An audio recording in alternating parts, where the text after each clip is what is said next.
Hello friends, welcome back to my channel SRK drama explain. Friends, ये video मैं लोगों के एंटरटेनमेंट के लिए बनाती हूँ, so please watch full, share, subscribe and like this video. Friends, आज की इस वीडियो में मैं एक्सप्लेन करने वाली हूँ टू हेटर्स की अमेजिंग लव स्टोरी, जहाँ पर ये दोनों एक दूसरे से नफरत तो करते हैं लेकिन साथ ही साथ वो एक दूसरे से प्यार भी करते हैं। तो देखना ये इंटरेस्टिंग रहेगा, क्या ये दोनों हेटर्स की लव स्टोरी कंप्लीट हो पाती है कि नहीं। वीडियो की स्टार्टिंग में हमारी मेन लीड को दिखाया जाता है भागते हुए, जिसका नाम मुक रहता है। मुक दौड़ते हुए जाती है क्योंकि वो लैन का फुटबॉल मैच मिस नहीं करना चाहती थी। यहाँ पर वो आती है और उसे चेयर अप करने की कोशिश करती है, लेकिन लैन तो किसी और में ही इंटरेस्टेड रखता है। यहाँ पर लैन किसी को देख के स्माइल करते रहता है, तो मुक को लगता है कि वो उसे देख के स्माइल कर रहा है, लेकिन जब बाद में वो नोटिस करती है तो उसे मालूम पड़ता है कि वो मुक को नहीं, नुक को देखकर स्माइल कर रहा है, जिसकी वजह से मुक बहुत ज्यादा उदास हो जाती है। तभी वो अपनी रिंग को देखती है। यहाँ फ्लैशबैक में दिखाया जाता है कि मुक और लैन की तो बचपन में ही बाल विवाह तय किया जाता है, क्योंकि लैन की फैमिली वालों का मानना था कि मुक लैन के लिए बहुत ज्यादा लकी साबित होगी। इस वजह से वो उन दोनों की बचपन में ही शादी तय कर देते हैं, लेकिन लैन इस शादी से खुश नहीं रहता है। इधर फिर प्रेजेंट टाइम में दिखाया जाता है कि हमारी मुक लैन को चेयरअप करने के लिए जाती है। तभी वो उसे चेयरअप करने के साथ साथ उसे आई लव यू भी बोल देती है जोर जोर से, जिसकी वजह से उसका गोल मिस हो जाता है और वो बहुत ज्यादा गुस्से में आ जाता है। और वो मुक से बोलता है कि तुम पागल हो गई हो, तुम्हें मालूम है ना मैं तुमसे प्यार नहीं करता हूँ। अगर तुम दुनिया की आखिरी लड़की हुई भी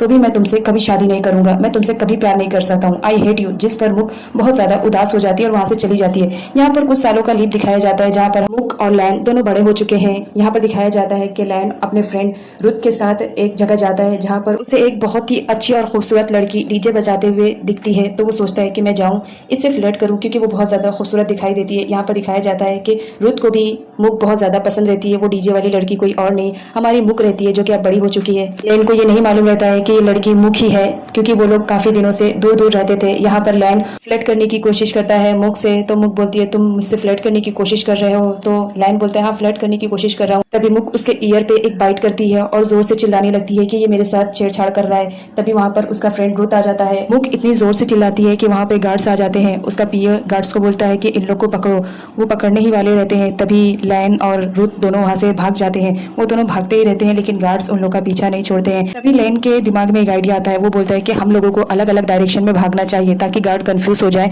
और हमें पकड़ ना सके। रुत को उसका आइडिया बहुत ज्यादा पसंद आता है। उसके बाद वो दोनों अलग अलग डायरेक्शन में भागते हैं, लेकिन हमारी मुक भी उन लोग का पीछा करती रहती है। तभी मुक देखती है कि कोई किलर रहता है जो लैन के पीछे पीछे जाता है। वो किलर सीधा लैन के पास जाता है और उससे फाइट करने लगता है, यहाँ तक कि वो उसको मारने की कोशिश करता है जान से, लेकिन जैसे तैसे करके लैन उससे फाइट करके भागने की कोशिश करता है। तभी वो किलर उस पर गोली चला देता है, जिसकी वजह से उसके हाथ में गोली लग जाती है और वो बहुत ज्यादा जख्मी हो जाता है। वो दौड़ नहीं पाता है। तभी वहां पर मुक आ जाती है और उससे खींचकर छुपा लेती है और बोलती है कि शांत रहो। मुक को ऐसा रियलाइज हो रहा था कि किलर उन लोग के पीछे ही आ रहा है। तभी मुक के दिमाग में एक आइडिया आता है। वो अपना कैप लैन को पहना देती है और ऐसे दोनों रिएक्ट करने लगते हैं कि मानो वो एक दूसरे को किस ही कर रहे हैं। तभी फ्लैशबैक में दिखाया जाता है कि मुक ने अपने आप से प्रॉमिस किया था कि वो लाइफ में कभी भी लैन को अकेला नहीं छोड़ेगी, कभी भी उसको उसकी हेल्प पड़ेगी तो वो जरूर उसकी हेल्प करेगी, कभी उसकी हेल्प करने से पीछे नहीं हटेगी। ऐसा ही एक बार फुटबॉल मैच में होता है।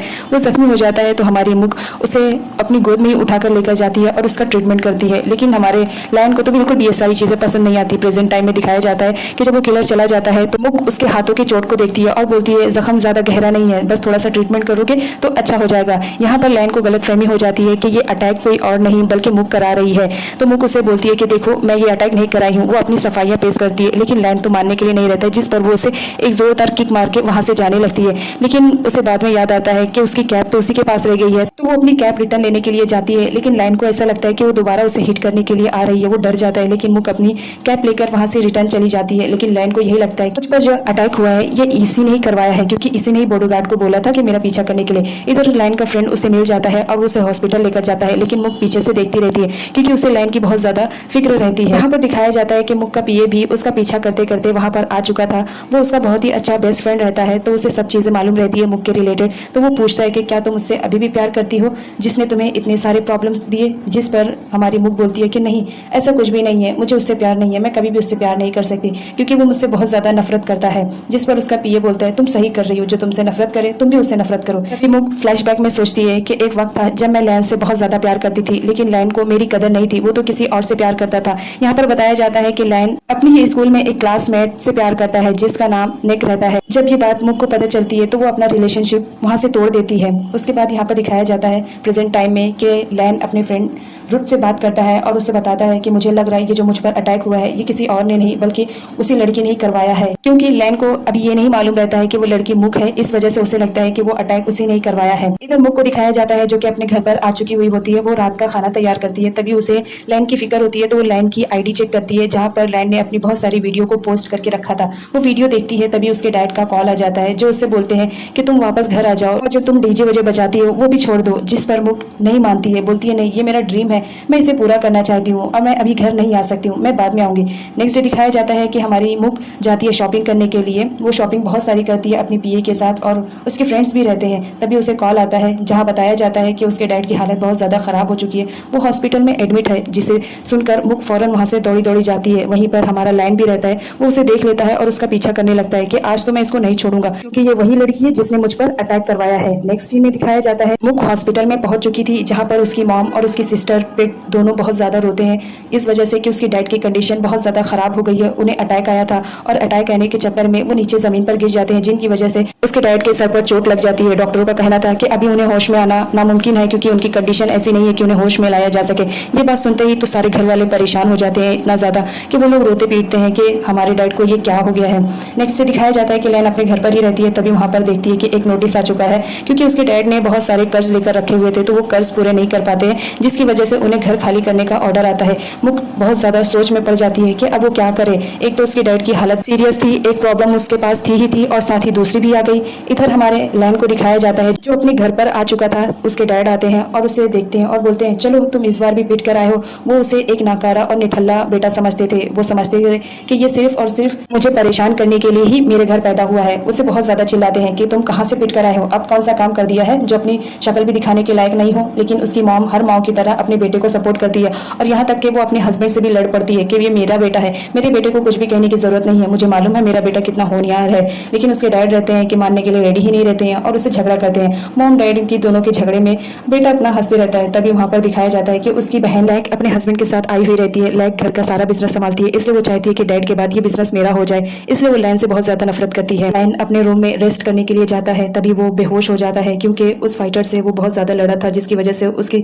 शरीर कमजोर हो चुकी थी, वो बेहोश हो जाता है। घर वाले बहुत ज्यादा परेशान हो जाते हैं और वो लेग को फटाफट हॉस्पिटल में एडमिट करते हैं जहाँ पे लेग को होश नहीं आता है, जिसकी वजह से उसके मॉम डैड बहुत ज्यादा रोते हैं। तभी उन्हें याद आता है कि अरे हाँ वो लकी गर्ल जिसे हमने लेग के लिए पसंद किया था, मतलब मुक, वो इसके लिए बहुत ज्यादा लकी है, तो वो लोग उसकी फोटो उसके तकिए के नीचे रखते हैं। यहाँ पर दिखाया जाता है मुक की छोटी बहन पिट भी अब एक गेमिंग कंपनी में जॉब करने लगी थी, वो गेमिंग कंपनी का ऑनर कोई और नहीं रुत रहता है। तभी वो देखता है कि पिट को दरवाजा लगने वाला है। यहाँ पर दिखाया जाता है कि वो अपनी गेमिंग माइंड से सारी चीज़ों को अलग ही नजरिए से देखता है। तभी वो जाता है और पिट को बचा लेता है, लेकिन तभी वहाँ पर उसकी शर्ट का बटन भी गिर जाता है। पिट को बचाने के बाद रुत उस पर बहुत ज्यादा चिल्लाता है कि तुम कितनी केयरलेस गर्ल हो, तुम्हें थोड़ा ख्याल रखना चाहिए कि तुम्हारे आगे पीछे क्या होने वाला है, तुम कितनी ज्यादा केयरलेस गर्ल हो, तुम ऐसे ही काम करोगी तो कैसे चलेगा। जिस पर पिट बहुत ज्यादा रोने लगती है, इतना ज्यादा कि वहाँ के सारे लोग जमा हो जाते हैं और वो सोचते हैं कि लड़का इन्हें परेशान कर रहा है। ये देखते ही रुत बहुत ज्यादा शॉक्ड हो जाता है कि अगर ये ऐसे ही रोएगी तो लोगों को गलतफहमी हो जाएगी कि ये मेरी वजह से रो रही है। वो उसे चुप कराने की कोशिश करता है लेकिन पिट तो चुप होने का नाम ही नहीं लेती है। तभी वहाँ पे रुत का पिया जाता है, वो उसे बोलता है कि किसी भी तरह इस लड़की को हैंडल करो और इसे चुप कराओ वरना मेरी इमेज खराब हो जाएगी। पिट मान जाती है, वो बोलती है कि मुझे तुम्हारी कंपनी का मॉडल चाहिए, जिस पर रुत उसे वो मॉडल दे देता है। ये मॉडल पाकर पिट तो इतनी ज्यादा खुश हो जाती है कि उसकी खुशी का कोई ठिकाना नहीं रहता है। इधर दिखाया जाता है हमारे लैन को एक किलर आता है उसे मारने के लिए, तभी उसे होश आ जाता है, वो उस किलर से फाइट करता है जिसकी वजह से वो किलर वहां से भाग जाता है। लैन के मॉम डैड भी वहां पर आ जाते हैं, वो देखते हैं कि लैन को होश आ चुका है तो वो लोग बहुत ज्यादा खुश होते हैं और बोलते हैं कि देखो ये लड़की तुम्हारे लिए कितनी लकी है, इसकी वजह से ही तुम्हें होश आया है। जिस पर हमारा लैन बोलता है कि मैं मेडिसिन की वजह से ठीक हुआ हूँ, ना कि इस लड़की की वजह से। लेकिन उसके मॉम डैड तो उसकी एक भी नहीं सुनते हैं और बोलते हैं देखो ये लड़की बहुत ही अच्छी है, हमारी मानो तो तुम जल्द से जल्द इस लड़की से शादी कर लो। कि लैन को डाउट होता है कि ये मुझ पे जो अटैक किया गया है ये उसी लड़की ने करवाया है, तो वो अपने फ्रेंड रुत के पास कॉल करता है और उससे बोलता है कि मुझे उस लड़की के बारे में तुम पूरी इन्फॉर्मेशन निकाल के दो, वो कहाँ रहती है, कहाँ से बिलोंग करती है। जिस पर रुत रेडी हो जाता है क्योंकि रुत भी जानना चाहता था कि आखिर वो लड़की कौन है, क्योंकि वो भी कहीं ना कहीं उसमें इंटरेस्टेड रखता है।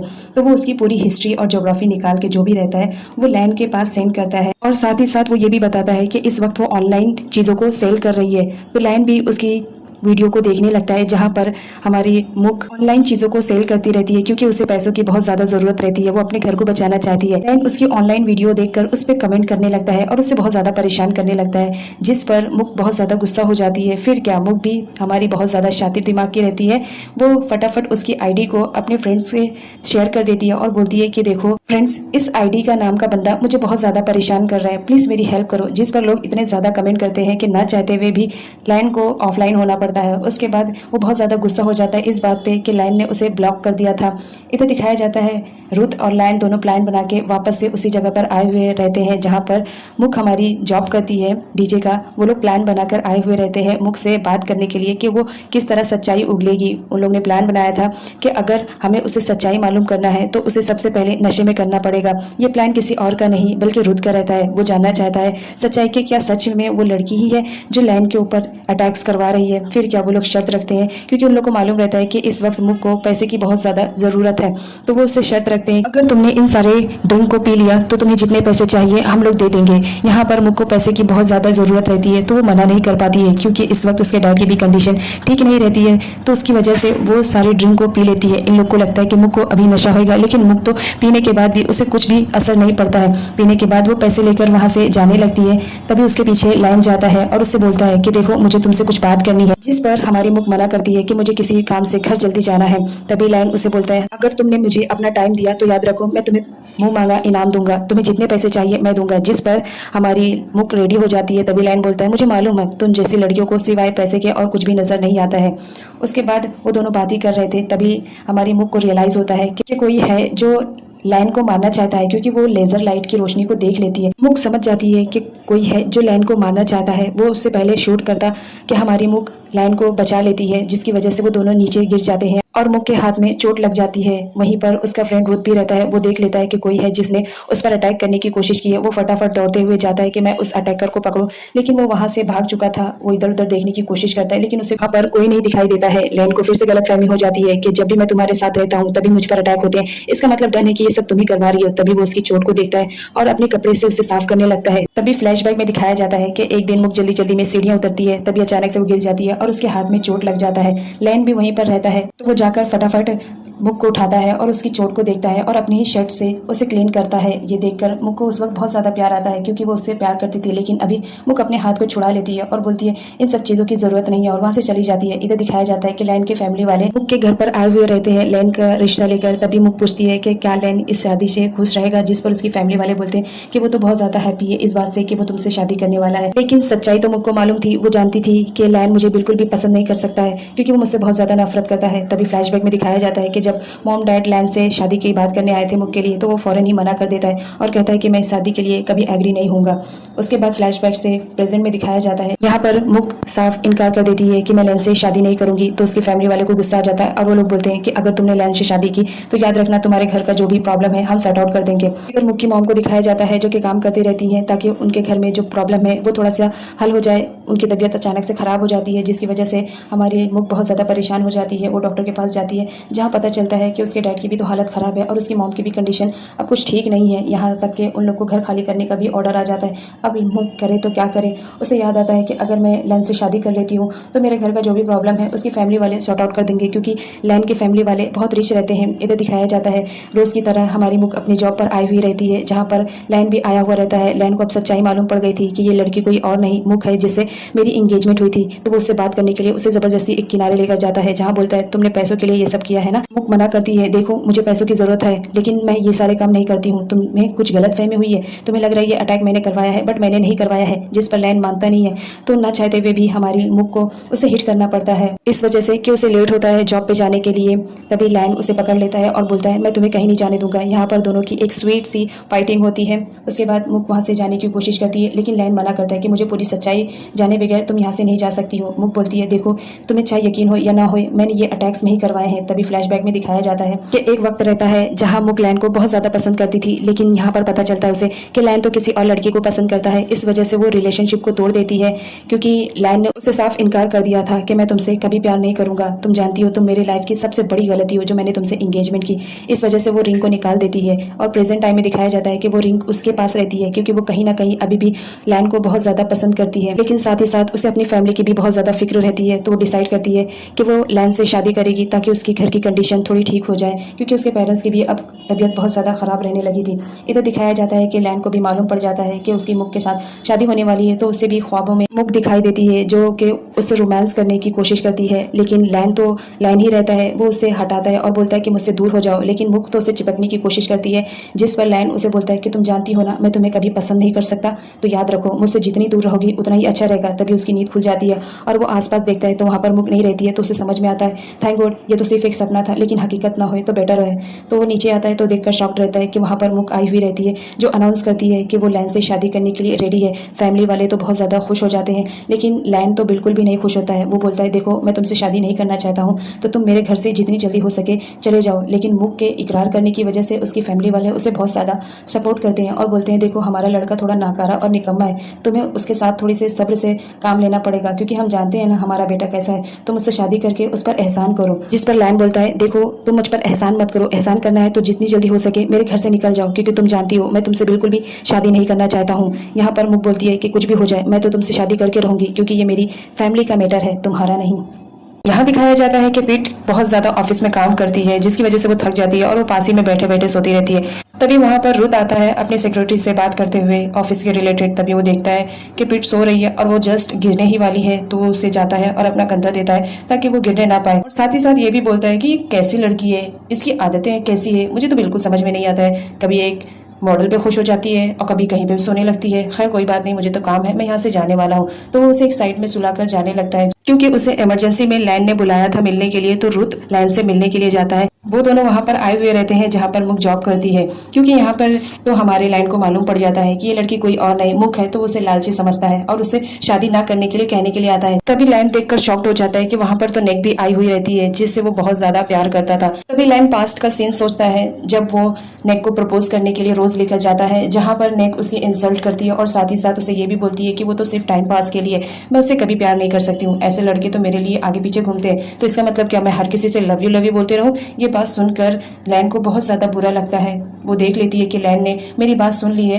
तो वो उसे बोलती है कि ये सब झूठ है, मैं तो बस ऐसे ही बोल रही थी। लैन कुछ भी नहीं समझता है और वो रोज को रख के वहां से जाने लगता है, जिसकी वजह से वहां से उन दोनों का ब्रेकअप हो जाता है। लेकिन लैन कहीं ना कहीं आज भी उससे बहुत ज्यादा प्यार करता था, क्योंकि लैन ने तो उससे सच्ची मोहब्बत की थी। इस वजह से यहाँ दिखाया जाता है मुक भी देख लेती है कि वहां पर नेक आई हुई रहती है, जो लैन का हाथ पकड़कर उसे कन्विंस करने की कोशिश करती है कि प्लीज मुझे माफ कर दो, पास्ट में हुई गलतियों को प्रेजेंट में मत दोहराओ, मुझे तुमसे कुछ बात करनी है। जिस पर लैन उसे बोलता है ठीक है तुम चलो मैं तुम्हारे साथ चलता हूँ। मुक भी उन लोग को देख लेती है जाते हुए, तो वो जाती है और उन लोग को रोकती हुए बोलती है कि क्या कर रही हो तुम, आज भी यही काम करती हो कि दूसरे के फियांसे पे नजर रखती हो, तुम्हें मालूम है ना ये मेरा होने वाला हस्बैंड है, तुम दूर रहो। जिस पर नेक बोलती है कि मुझे तो लगा तुम तो चली गई होगी, लेकिन तुम आज भी इसके गले में फांसी का फंदा पड़ के बैठी हो, इसे छोड़ क्यों नहीं देती हो, तुम जानती हो ये मुझसे कितना ज्यादा प्यार करता है। यहाँ पे पास में दिखाया जाता है कि नेक मुक को भी बहुत ज्यादा परेशान करती थी अपने दोस्तों के साथ मिलकर। वो हमेशा उससे बुली करती थी इस बात के लिए कि वो बहुत ज्यादा जाहिल है, इसे पढ़ने लिखने कुछ भी नहीं आता है, जिसकी वजह से नेक अपने फ्रेंड्स के साथ मिलकर हमेशा मुक को परेशान किया करती थी।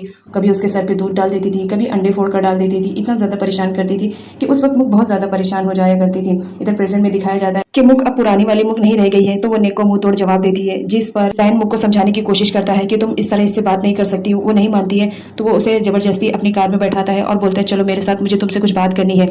उसके बाद वो उसको लेके जाता है और उससे बोलता है तुम्हारी हिम्मत कैसे हुई, जिससे मैं प्यार करता हूँ तुम मुझसे कुछ ऐसा बोलो, तुम जानती हो मैंने तुम्हें इसी वजह से छोड़ा था, क्योंकि मैं उससे बहुत ज्यादा प्यार करता हूँ और वो दोबारा मेरी लाइफ में आना चाहती है, तो प्रॉब्लम क्या है। तभी मुक देखती है कि एक बाइकर लाइन को शूट करने वाला है, वो लाइन को एक्सप्लेन करने की कोशिश करती है कि तुम्हें कोई शूट करने वाला है, लेकिन लाइन नहीं मानता है, जिसकी वजह से वो कार ड्राइव करने लगती है और अनफॉर्चुनेटली कार का एक्सीडेंट हो जाता है, जिसमें लाइन और मुक दोनों बहुत ज्यादा जख्मी हो जाते हैं। जब शूटर को मालूम पड़ता है कि इनकी बाइक पलट गई है, वो उसके पास जाता है शूट करने के लिए, लेकिन तभी वहाँ एम्बुलेंस आ जाती है, जिसकी वजह से वो वहाँ से भाग जाता है। यहाँ पर मुक के पीए को भी मालूम पड़ जाता है उन दोनों के एक्सीडेंट के बारे में, तो वो आता है रुत को बताने के लिए कि लाइन और मुक का एक्सीडेंट हो गया है। रुत तो शॉक में हो जाता है। वो बोलता है अभी तो ये दोनों यहीं थे, ऐसा कैसा हो गया। उसके बाद वो दोनों फटाफट हॉस्पिटल जाते हैं क्योंकि उन दोनों को एम्बुलेंस हॉस्पिटल लेकर जा चुकी थी, जहाँ पर दिखाया जाता है कि मुक तो थोड़ी ठीक ठाक थी लेकिन लैन को बहुत ज़्यादा चोट लगी थी। यहाँ पर दिखाया जाता है कि दोनों को अपनी फिक्र ना करते हुए दोनों एक दूसरे की फिक्र करते हैं। तभी मुक की फैमिली वाले भी वहाँ पर आ जाते हैं क्योंकि मुक के पीए ने उनको कॉल करके बताया था कि मुक मैम का एक्सीडेंट हो गया।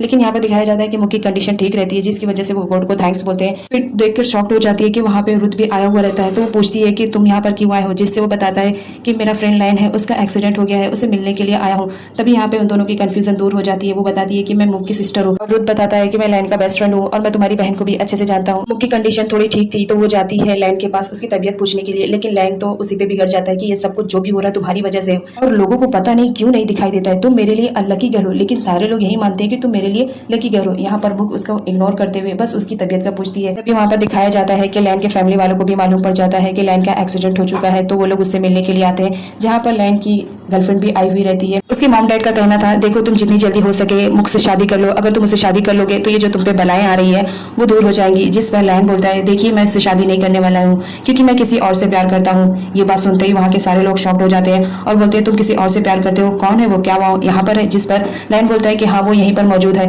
तभी निक को लगता है कि वो मेरी तरफ आएगा क्योंकि निक को मालूम था कि वो उससे प्यार करता है, लेकिन जब लाइन अपने लव को बताता है लोगों के सामने तो लोग देखकर शॉक्ड हो जाते हैं क्योंकि वो किसी और से नहीं बल्कि रुत से बताता है कि मैं रुत से प्यार करता हूँ। यहाँ पर वो अपने आप को एक गे प्रेजेंट करता है ताकि वो मुख से शादी ना कर पाए। यहाँ पर वो रुत को भी बताता है कि देखो मुझे मालूम है तुम मुख से बहुत ज्यादा प्यार करते हो, अगर तुम चाहते हो कि उसकी और मेरी शादी ना होए तो इस नाटक को कंटिन्यू करना रहेगा। रुत इस नाटक को कंटिन्यू करने के लिए एग्री हो जाता है क्योंकि कहीं ना कहीं वो मुख से प्यार करता था और उसे खोना नहीं चाहता था। यहाँ पर लाइन को तो मुख की कोई इंपॉर्टेंस नहीं पता चलती है, लेकिन रुत को उसकी इंपॉर्टेंस मालूम रहती है, तो वो उससे प्यार करता है। इस वजह से वो लाइन के साथ इस प्लान में शामिल हो जाता है कि ठीक है मैं तुम्हारा प्लान में हिस्सा बनने के लिए तैयार हूँ। यहाँ पर दोनों एक दूसरे को ऐसा प्रोटेक्ट करते हैं कि मानो वो दोनों एक कपल ही हों। तभी वहाँ पर मुक आ जाती है और वो लाइन और रुत से बात करती है कि क्या तुम दोनों सच में एक दूसरे से प्यार करते हो। देखो प्यार करते होंगे वो बात की बात है, लेकिन तुम जानते हो मेरी शादी होने वाली है लाइन के साथ। तभी रुत बोलता है तुम्हें सुनाई नहीं देता है क्या, लाइन ने मुझसे कहा है कि वो मुझसे प्यार करता है, तो तुम्हारी शादी होने से नहीं रही। जिस पर मुक बोलती है देखो मेरी शादी तो होकर रहेगी क्योंकि हमारी एंगेजमेंट ऑलरेडी हो चुकी है, लेकिन अगर लाइन कह रहा है कि वो तुमसे प्यार करता है और तुम मुझसे प्यार करते हो तो शादी के बाद मैं देखूंगी अगर तुम दोनों का लव ऐसे कंटिन्यू रहेगा तो मैं शादी से बैकआउट कर जाऊंगी और तुम दोनों अपनी लाइफ में खुश रहना, लेकिन तब तक जब तक कि मेरी शादी नहीं होती है। यहाँ पर लाइन और रुत दोनों फिर से ऐसा प्रेटेंड करते हैं कि मानो वो दोनों कपल हैं, तो लाइन इस बात के लिए रेडी हो जाता है ये कहते हुए कि रुत मेरे साथ ही रहेगा मेरे पास। सारी फैमिली वाले अग्री हो जाते हैं कि ठीक है तुम दोनों एक साथ रहना। यहाँ पर रुत आता है लाइन से बात करने के लिए, क्या तुम्हारे पास दूसरा ऑप्शन नहीं था, बस यही ऑप्शन था, वाहियात ऑप्शन कि मैं तुम्हारा बॉयफ्रेंड हूँ, फिलहाल कोई दूसरा आइडिया बनाओ, ये आइडिया मुझे बिल्कुल पसंद नहीं आया है। इधर मुक को दिखाया जाता है जिसे मालूम रहता है कि लाइन झूठ बोल रहा है क्योंकि उसे मुझसे शादी नहीं करनी है, इस वजह से वो दोनों ऐसा प्रेटेंड कर रहे हैं कि वो दोनों एक कपल है, लेकिन सच्चाई तो मुझे भी मालूम है।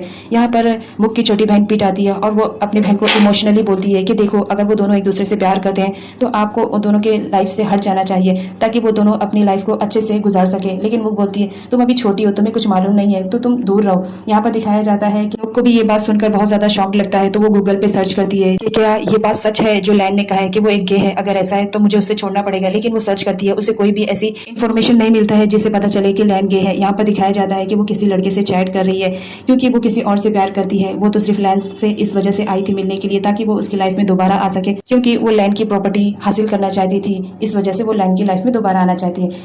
लाइन तो सोता रहता है लेकिन रुत आता है, वो उसकी इतनी केयरिंग करता है, घर वाले देखकर तो शॉक्ड हो जाते हैं, उन्हें लगता है कि सच में ये दोनों कपल है। पेट को दिखाया जाता है कि यहाँ पर आज उसका कुछ लोगों के साथ इंटरव्यू रहता है, तो वो इंटरव्यू देने के लिए जाती है जहाँ पर सेक्रेटरी उसे जाने से मना करता है, लेकिन वो बोलती है कि नहीं मुझे जाना ही होगा क्योंकि आज मेरा बहुत ही इंपॉर्टेंट इंटरव्यू है। तो बोलता है अच्छा वो तो तुम हो जिसके साथ इंटरव्यू होने वाला है। वो बोलती है हाँ मैं बहुत ज़्यादा एक्साइटेड हूँ इंटरव्यू के लिए, प्लीज़ मुझे जाने दीजिए, तो वो जाने देता है। मुक शादी के लिए रेडी हो जाती है जिसकी वजह से उसके पेरेंट्स उसके घर के जितने भी प्रॉब्लम्स रहते हैं सब सॉर्ट आउट कर देते हैं, सारी पेमेंट कर देते हैं और साथ ही साथ उसके मॉम से ये भी परमिशन लेते हैं कि देखिए अब तो हमने आपकी प्रॉब्लम को सॉर्ट आउट कर दिया है, तो क्या आप हमें परमिशन देंगे जिसकी वजह से हम मुक को अपनी कंपनी में लेकर चले जाएं, क्योंकि हम जानते हैं मुक हमारे लिए बहुत ज़्यादा लकी है, तो हम लोग चाहते हैं कि हम मुक को अपनी कंपनी में लेकर जाएं और उसे अपनी कंपनी को दिखाएं कि कैसे मैनेज करते हैं ताकि वो जब हमारे घर बहू बनकर आए तो उसे कोई प्रॉब्लम ना हो।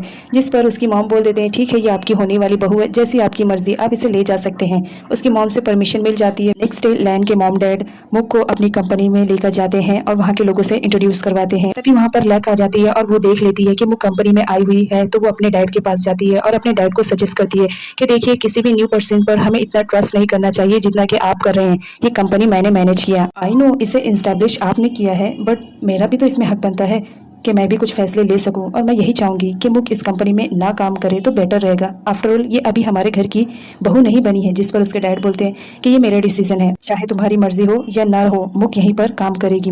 उसके बाद नेक्स्ट सीन में दिखाया जाता है पीट को, जो कि इंटरव्यू के लिए आई हुई रहती है। तभी वो देखती है कि लैन और रुथ दोनों एक साथ जाते रहते हैं और वो दोनों एक दूसरे से मस्ती करते रहते हैं। लेकिन पीट को गलतफहमी हो जाती है कि वो कपल की तरह है, तो वो फटाफट से अपना फ़ोन निकालती है और उन दोनों की वीडियो बनाती है और साथ में कुछ फोटोज़ भी क्लिक करती है ताकि वो अपनी बहन को दिखा सके कि वो एक दूसरे से कितना प्यार करते हैं। आप उनके लव से बैकआउट कर जाओ तो ये बेटर रहेगा। उसके बाद इधर मुक को दिखाया जाता है, जो कि लैन को बता देती है कि वो उसकी कंपनी में आई हुई है। लैन को बहुत ज़्यादा बुरा लगता है। लैन कहता है मैं तुम्हें 1 मिनट भी बर्दाश्त नहीं कर सकता हूँ, रुको मैं अभी आ रहा हूँ, तुम मेरी कंपनी में अपनी जगह बनाना चाहती हो। यहाँ पर दिखाया जाता है लैन को बहुत ज़्यादा बुरा लगता है और वो फटाफट कंपनी जाने के लिए रेडी हो जाता है। तभी उसके मॉम डैड देखकर शॉक्ड हो जाते हैं कि जो लड़का उनका कभी कंपनी को देखा नहीं था आज वो कंपनी में आ रहा है। वो दोनों देखकर बहुत ज़्यादा खुश हो जाते हैं और बोलते हैं देखिए मुक हमारी कंपनी में पहली बार आई और उसके कदम कितने शुभ है ना, आते से ही लैन कंपनी में ही आ गया है, बहुत अच्छा लगा है देखकर। तभी इधर दिखाया जाता है कि लैन मुक के पास आता है और उसे बहुत ज़ोर से चिल्लाता है और कहता है तुम्हारी हिम्मत कैसे हुई मेरी कंपनी में आने के लिए। ये बात उसके डैड सुन लेते हैं तो वो उसे बुलाते हैं और कहते हैं देखो ये मेरा डिसीजन है, अगर तुम्हें लैन से कोई प्रॉब्लम है तो मुझसे बात करो, मैंने तुम दोनों की मैरिज का पूरा इंतजाम कर दिया है, तुम्हें बस हाँ करने की देरी है। जिस पर लैन मना करते हुए बोलता है कि देखिए मैं उस लड़की से शादी कैसे कर सकता हूँ जिसका अफेयर पहले से ही किसी और के साथ चल रहा है। तभी वो उसकी पीए की फोटो दिखाता है जब वो दोनों एक साथ वीडियो बनाते हैं। तभी मुक कहती है कि ये मेरा पीए है, हमारा कोई अफेयर नहीं है, अगर आपको कुछ प्रॉब्लम ना हो तो मैं उसे बुला भी सकती हूँ ताकि मैं ये कंफ्यूजन को क्लियर कर सकूँ। उसके बाद मुक अपने पीए को बुलाती है, वो आता है और उसके मॉम डैड के सामने सारी बात को क्लियर करता है कि मैं सिर्फ मुक का पीए हूँ और कुछ नहीं। ये फोटोज आई डोंट नो किसने क्लिक की है और क्या गलतफहमी आप लोगों के दिमाग में भर रहा है, इससे मुझे कोई मतलब नहीं। मैं इतना जानता हूँ कि ये मुक है, ये हॉनेस्ट है, इन पर इल्जाम लगाया जा रहा है। जिस पर लैन के डैड बोलते हैं कि देखो ये लड़की बहुत ही सही है, तुम फालतू में इस पे इल्जाम लगा रहे हो, अगर तुम्हें इससे शादी नहीं करनी है तो कोई बात नहीं, ये कॉन्ट्रैक्ट देख लो, अगर तुमने इससे शादी नहीं की है तो ये सारी कंपनी मैं इसको दे दूंगा। इस वजह से लैन ना चाहते हुए भी शादी के लिए रेडी हो जाता है, लेकिन वो कॉन्ट्रैक्ट करता है कि 1 महीने की शादी होगी, उसके बाद देखा जाएगा। उसके डैड बोलते हैं ठीक है पहले तुम शादी करो। इधर लैक को जब मालूम पड़ जाता है कि लैन शादी के लिए रेडी हो चुका है तो वो बहुत ज्यादा गुस्सा करती है और बोलती है ये कंपनी मैंने कितनी मेहनत से बनाई है और मैं नहीं चाहती हूँ कि इस पर कोई और राज करे, ये मेरी कंपनी है, मैं किसी को भी इस पर राज करने नहीं दूंगी। तभी उसका जो हस्बैंड रहता है वो उसे थोड़ी तसल्ली दिलाता है और बोलता है तुम फिक्र मत करो, ये कंपनी तुम्हारी है, मैं तुम्हारा साथ दूंगा इसे हासिल करने में। इधर दिखाया जाता है पीट अपनी इंटरव्यू के लिए आई हुई रहती है, वो बहुत ज़्यादा एक्साइटेड रहती है बट थोड़ी सी नर्वस हो जाती है, लेकिन वो सब सामने रुथ को देखती है तो थोड़ी सी हिम्मत बनाती है। उसके बाद क्या वो इंटरव्यू देती है जिसमें वो सिलेक्ट हो जाती है, उसे बहुत ज़्यादा खुशी होती है। वो फ़ौरन जाकर रुथ का हाथ पकड़ लेती है और थैंक्स बोलती है कि मैं इसमें पास हो गई। उसके बाद जब वो नीचे आती है वो बहुत ज़्यादा खुश हो जाती है कि मैंने फाइनली इस कंपनी में जॉब हासिल कर लिया परमानेंटली। उसके बाद वो सोचती है कि ये फोटोज़ मैं अपनी बहन को दिखाऊंगी। वो बहुत ज़्यादा खुश रहती है, साथ ही साथ क्योंकि उसको जॉब मिल चुकी थी वो घर आती है और अपनी बहन मुक को फोटोज़ दिखाती है जो कि उसने खींची थी लैन और रुथ की। वो बताती है कि वो दोनों कितने अच्छे कपल हैं, तुम्हें उन लोग की लाइफ से चले जाना चाहिए। जिस पर मुक उसे बताती है कि देखो तुम अभी 18 साल की भी नहीं हुई हो, तुम एक छोटी बच्ची हो, तुम्हें इतनी नॉलेज नहीं है कि कौन सही है कौन गलत है। मैं बस इतना चाहती हूँ कि तुम इन सब चीज़ों में इन्वॉल्व ना हो, अभी तुम्हारी एज उतनी नहीं है। जिस पर उसका पीए भी उसे बोलता है कि तुम सही कह रही हो, अभी तुम छोटी बच्ची हो, तुम्हें इन सब में इन्वॉल्व नहीं होना चाहिए। जिस पर पिट बहुत ज़्यादा गुस्सा हो जाती है और बगैर कुछ बोले वहाँ से चली जाती है। लेकिन मुक को बहुत ज़्यादा बुरा लगता है कि वो अपनी बहन के साथ ऐसा बर्ताव कर रही है। तो दिखाया जाता है लैन को जो अपने मॉम डैड के कहने पर मुक को लेकर आता है वेडिंग ड्रेस चेक के लिए। तो मुक वहाँ पर बहुत सारी वेडिंग ड्रेस को पहनती है, लेकिन लैन रहता है वो तो उस पर ध्यान भी नहीं देता है। तो ना चाहते हुए भी मुक को उसके पास जाकर बैठना पड़ता है और वो बोलती है कि देखो ये ड्रेस कैसे लग रही है। लैन जब उसको देखता है तो वो देखता ही रह जाता है। तभी उसे खांसी आने लगती है क्योंकि उस वक्त बहुत ज़्यादा खूबसूरत दिख रही थी। तभी मुक उसके लिए पानी लेकर आती है और बोलती है तुम्हें इसकी ज़रूरत है, पी लो। लैन तो पानी का गिलास पकड़ लेता है लेकिन उसके हाथ कांपे रहते हैं। बोलता है आज मुझे क्या हो गया है, इस लड़की को देखते ही इतना अजीब सा क्यों फीलिंग हो रहा है। उसके बाद दिखाया जाता है कि लैन की भी बारी आती है, वो भी अपना वेडिंग ड्रेस चेक करने के लिए जाता है जहाँ पर उससे अपनी टाई नहीं लगती है। तभी वहाँ पर मुक आ जाती है और बोलती है कि देखो अगर तुमसे तुम्हारी टाई नहीं लग रही है तो कोई बात नहीं, मैं तुम्हारी फ्यूचर वाइफ बनने वाली हूँ तो मैं तुम्हारी इसमें हेल्प कर सकती हूँ। वो उसे टाई बांधने के लिए कहती है लेकिन लैन साफ मना कर देता है, बोलता है मुझे तुम्हारी हेल्प नहीं चाहिए, मैं तो तुम्हें अपना लाइफ पार्टनर भी नहीं बनाना चाहता हूँ। तभी मुक उससे ज़बरदस्ती टाई ले लेती है और उससे बांधती है और उससे बातें करती रहती है, इतना ज़्यादा कि लैन बहुत ज़्यादा उसकी तरफ अट्रैक्ट होने लगता है। उन दोनों के बीच बस किसी होने वाली रहती है, तभी वहाँ पर रुत आ जाता है जो उन दोनों को हटा देता है और बोलता है कि ये तुम दोनों क्या कर रहे हो। तभी वो लैन से बोलता है, अगर मैं सही टाइम पर नहीं आया होता तो तुम दोनों के बीच तो आज तो कुछ हो ही जाता है। जिस पर लैन बोलता है, ऐसा कुछ भी नहीं होने वाला था। उसके बाद रुत बोलता है, देखो ये मेरा है, तुम इस पर हक जताने की कोशिश मत करो क्योंकि हम दोनों एक दूसरे से प्यार करते हैं, तो तुम दूर रहोगी तो बेटर रहेगा। इधर दिखाया जाता है कि लैन अपने फ्रेंड रुत से बोलता है कि मुझे नेक ने बुलाया है, मुझे उसके पास जाना है। तभी ये बात मुक सुन लेती है कि वो अपनी एक्स गर्लफ्रेंड से मिलने जा रहा है। उसे बहुत ज़्यादा बुरा लगता है। इधर दिखाया जाता है कि नेक लैन का इंतजार करती रहती है एक होटल में। यहाँ पर आने के बाद लैन नुक से सारी सच्चाई बता देता है और बोलता है कि मेरी फैमिली वाले मेरी शादी करवाना चाहते हैं उस पागल लड़की से जिससे मैं प्यार नहीं करता हूँ, और तुम जानती हो कि मैं ऐसा क्यों कर रहा हूँ, क्योंकि मैं तुमसे प्यार करता हूँ। जिस पर नेक बोलती है कि तुम जानते हो मैं भी तुमसे प्यार करती हूँ, अगर तुमने किसी और से शादी करी तो याद रखना मैं जहर खाकर अपनी जान दे दूंगी। लैन बोलता है तुम्हें ये सब करने की नौबत नहीं आएगी क्योंकि मैं शादी नहीं करने वाला हूँ। इधर दिखाया जाता है लैन की बहन मुख से मिलने के लिए एक होटल में आई हुई रहती है। वो उसे बहुत सारे पैसे देती है चेक के थ्रू और बोलती है कि तुम लैन की जिंदगी से निकल जाओ, क्योंकि वो अपनी कंपनी किसी के साथ शेयर नहीं करना चाहती थी। इस वजह से मुक को चेक देती है और बोलती है ये लो और हमारी ज़िंदगी से निकल जाओ। लेकिन मुक तो बहुत अच्छी रहती है दिल की, इस वजह से वो चेक को फाड़ देती है क्योंकि लैन की फैमिली वालों ने उसकी बहुत हेल्प की थी जब वो मुसीबत में थी, तो वो चेक फाड़ देती है। चेक फाड़ते हुए लैन की बहन देख लेती है, उसे बहुत ज़्यादा गुस्सा लगता है। रुक बहुत ज़्यादा परेशान रहता है क्योंकि वो मुक को पसंद करता है, इस वजह से उसका काम में भी दिल नहीं लगता है। तभी लैन आता है रुत से मिलने के लिए ताकि वो उसकी प्रॉब्लम को कुछ सॉर्ट आउट करने में उसकी हेल्प कर सके। वो उससे आता है बात करने के लिए। अनफॉर्चुनेटली वहाँ पर पिट भी आई हुई रहती है। उन दोनों को देखकर वो फिर से सिचुएशन को गलत तरीके से सोच लेती है। उसे लगता है कि लैन और रुत एक दूसरे से जो कि प्यार करते हैं वो एक दूसरे से बिछड़ रहे हैं क्योंकि लैन मुख से शादी कर रहा है, इस वजह से हो सकता है वो दोनों स्ट्रेस में है। उसके बाद क्या पिट आती है अपनी बहन मुख से बात करने के लिए और कहती है वो दोनों एक दूसरे से बहुत प्यार करते हैं, चाहे वो दोनों एक लड़के हों या gay, whatever I don't know, आप उनकी लाइफ से क्यों नहीं हट जाती हैं ताकि उनकी खुशियों के बीच आप ना आ सके। जिस पर बताया जाता है कि मुख नहीं मानती है। और इधर दिखाया जाता है कि फाइनली मुख की शादी की डेट आ जाती है। वो वेडिंग ड्रेस में पहनकर इंतजार करती रहती है लैन का। इधर दिखाया जाता है नुक को जिसके पेट में पेन होता है वो कॉल करती है लैन के पास और बोलती है कि मेरे पेट में बहुत ज़्यादा पेन हो रहा है, प्लीज़ तुम आ जाओ। जिस पर लैन बोलता है तुम फिक्र मत करो, मैं थोड़ी ही देर में आ रहा हूँ। इधर नेक प्लान बनाती है ताकि उसकी वेडिंग ना होने पाए। इधर घर वालों को दिखाया जाता है जो कि वेट करते रहते हैं लैन का क्योंकि शादी का मुहूर्त निकलते रहता है। तभी दिखाया जाता है कि लैन रुत के साथ आता है और बोलता है कि आप लोगों को क्या लग रहा था कि मैं ऐसा कुछ करूंगा, मैं ऐसा कुछ भी नहीं करूंगा। उसके बाद शादी की जो भी रिचुअल्स होती है सारी दोनों मिलकर पूरी करते हैं। तभी लैन मुख के कान में बोलता है तुम मुझसे शादी करना चाहती थी ना, तो ठीक है, अब तुम्हें तुम्हारी लाइफ में मैं कैसे हेल्प तुम्हें दिखाता हूँ ये तुम्हें मालूम पड़ेगा। मुझसे शादी करके तुम्हें बहुत महंगा पड़ेगा। जिस पर मुख बोलती है सस्ती चीज़ें मुझे भी नहीं पसंद है, महंगी ही चीज़ें पसंद है। चलो कोई बात नहीं, मैं तुमसे शादी कर रही हूँ तो मैं ये भी हैंडल कर लूंगी। इधर रुत को दिखाया जाता है जिसे छींक आती है, वो कंट्रोल करने की कोशिश करता है जिसकी वजह से उसकी आंखों से आंसू निकल जाते हैं। लेकिन पिट को गलतफहमी हो जाती है कि लैन की शादी की वजह से ये बहुत ज़्यादा दुखी है क्योंकि वो उससे प्यार करता था। इधर पिट एक बहुत ही केयरिंग गर्ल की तरह रुत का ख्याल रखती है और उससे बोलती है देखो तुम्हें ऐसा नहीं करना चाहिए, मैं जानती हूँ कि सिचुएशन इस वक्त तुम्हारे अंडर में नहीं है, तो क्या हुआ, तुम बहुत बहादुर हो, अगर तुम्हें कुछ भी मुझसे शेयर करना है तो तुम शेयर कर सकते हो एज अ फ्रेंडशिप। यहाँ पर रुत और पिट दोनों एक बहुत ही अच्छे बेस्ट फ्रेंड बन जाते हैं। इधर नुक को दिखाया जाता है जिसका प्लान फ्लॉप हो जाता है क्योंकि वहाँ पर लैन नहीं आता है। रुत का पीए आता है मेडिसिन लेकर और वो मेडिसिन नुक को देता है, जिस पर नुक बोलती है कि तुम्हें आने की जरूरत नहीं थी, उससे मेडिसिन लेती है और फिर कमरे में चली जाती है ये बोलते हुए कि मेरा प्लान फेल हो गया। इधर दिखाया जाता है कि शादी होने के बाद लैन के मॉम डैड उन लोग को पिक्स लेने के लिए कहते हैं जहां पर वो दोनों एक कपल की तरह नहीं एक एनिमीज की तरह पोज देते रहते हैं। तभी लैन के डैड मॉम बताते हैं कि तुम लोगों को ऐसे ऐसे पोजेस करना चाहिए, लेकिन इन लोग का हर पोज तो एनिमीज की तरह रहता है, एक दूसरे को कहीं ना कहीं परेशान करते हुए इन दोनों की पिक्स रहती है। उसके बाद फाइनली नाइट हो जाती है जहाँ पर उसके डैड बताते हैं कि जैसे कि अब तुम्हारी शादी हो गई है तो तुम्हारे लिए यही बेटर रहेगा कि अब तुम दोनों एक ही घर में एक ही कमरे में रहोगे। ये बोलकर वो लोग वहाँ से जाने लगते हैं और बोलते हैं कि आज तुम्हारी शादी की नाइट है तो हम लोग तुम्हें डिस्टर्ब करना पसंद नहीं करेंगे। वहाँ से चले जाते हैं। इधर लैन और मुक के बीच झगड़ा हो जाता है इस बात पर कि बेड पर मैं सोऊंगा या मैं सोऊंगी। तभी हमारा लैन बोलता है कि मैं तुम जैसी लड़की को एक मिनट के लिए भी अपने कमरे में बर्दाश्त नहीं कर सकता हूँ और तुम मेरे बेड पे सोने की बात कर रही हो, गंदी लड़की। तभी मुक को गुस्सा आ जाता है और वो लैन के बेड पर जाकर उथल पुथल कर देती है और बोलती है देखो मैंने तुम्हारे बेड को पूरा गंदा कर दिया क्योंकि तुम मुझे गंदी लड़की कह रहे हो ना, जाओ अब तुम्हें सोना है तो सो। वैसे बाय द वे बेड पे मैं सोने वाली हूँ, तुम्हें जहाँ पे भी सोना है तुम जाओ सो सकते हो। उसके बाद हमारे हमारी मुख चेंज करके आती है और वहीं पर सो जाती है। लैन को भी दूसरी जगह नींद नहीं आती है क्योंकि उसे बेड चाहिए होता है सोने के लिए, तो वो भी बाजू में सो जाता है और बोलता है फिर मैं नहीं जानता हूँ अगर रात में कुछ भी होगा।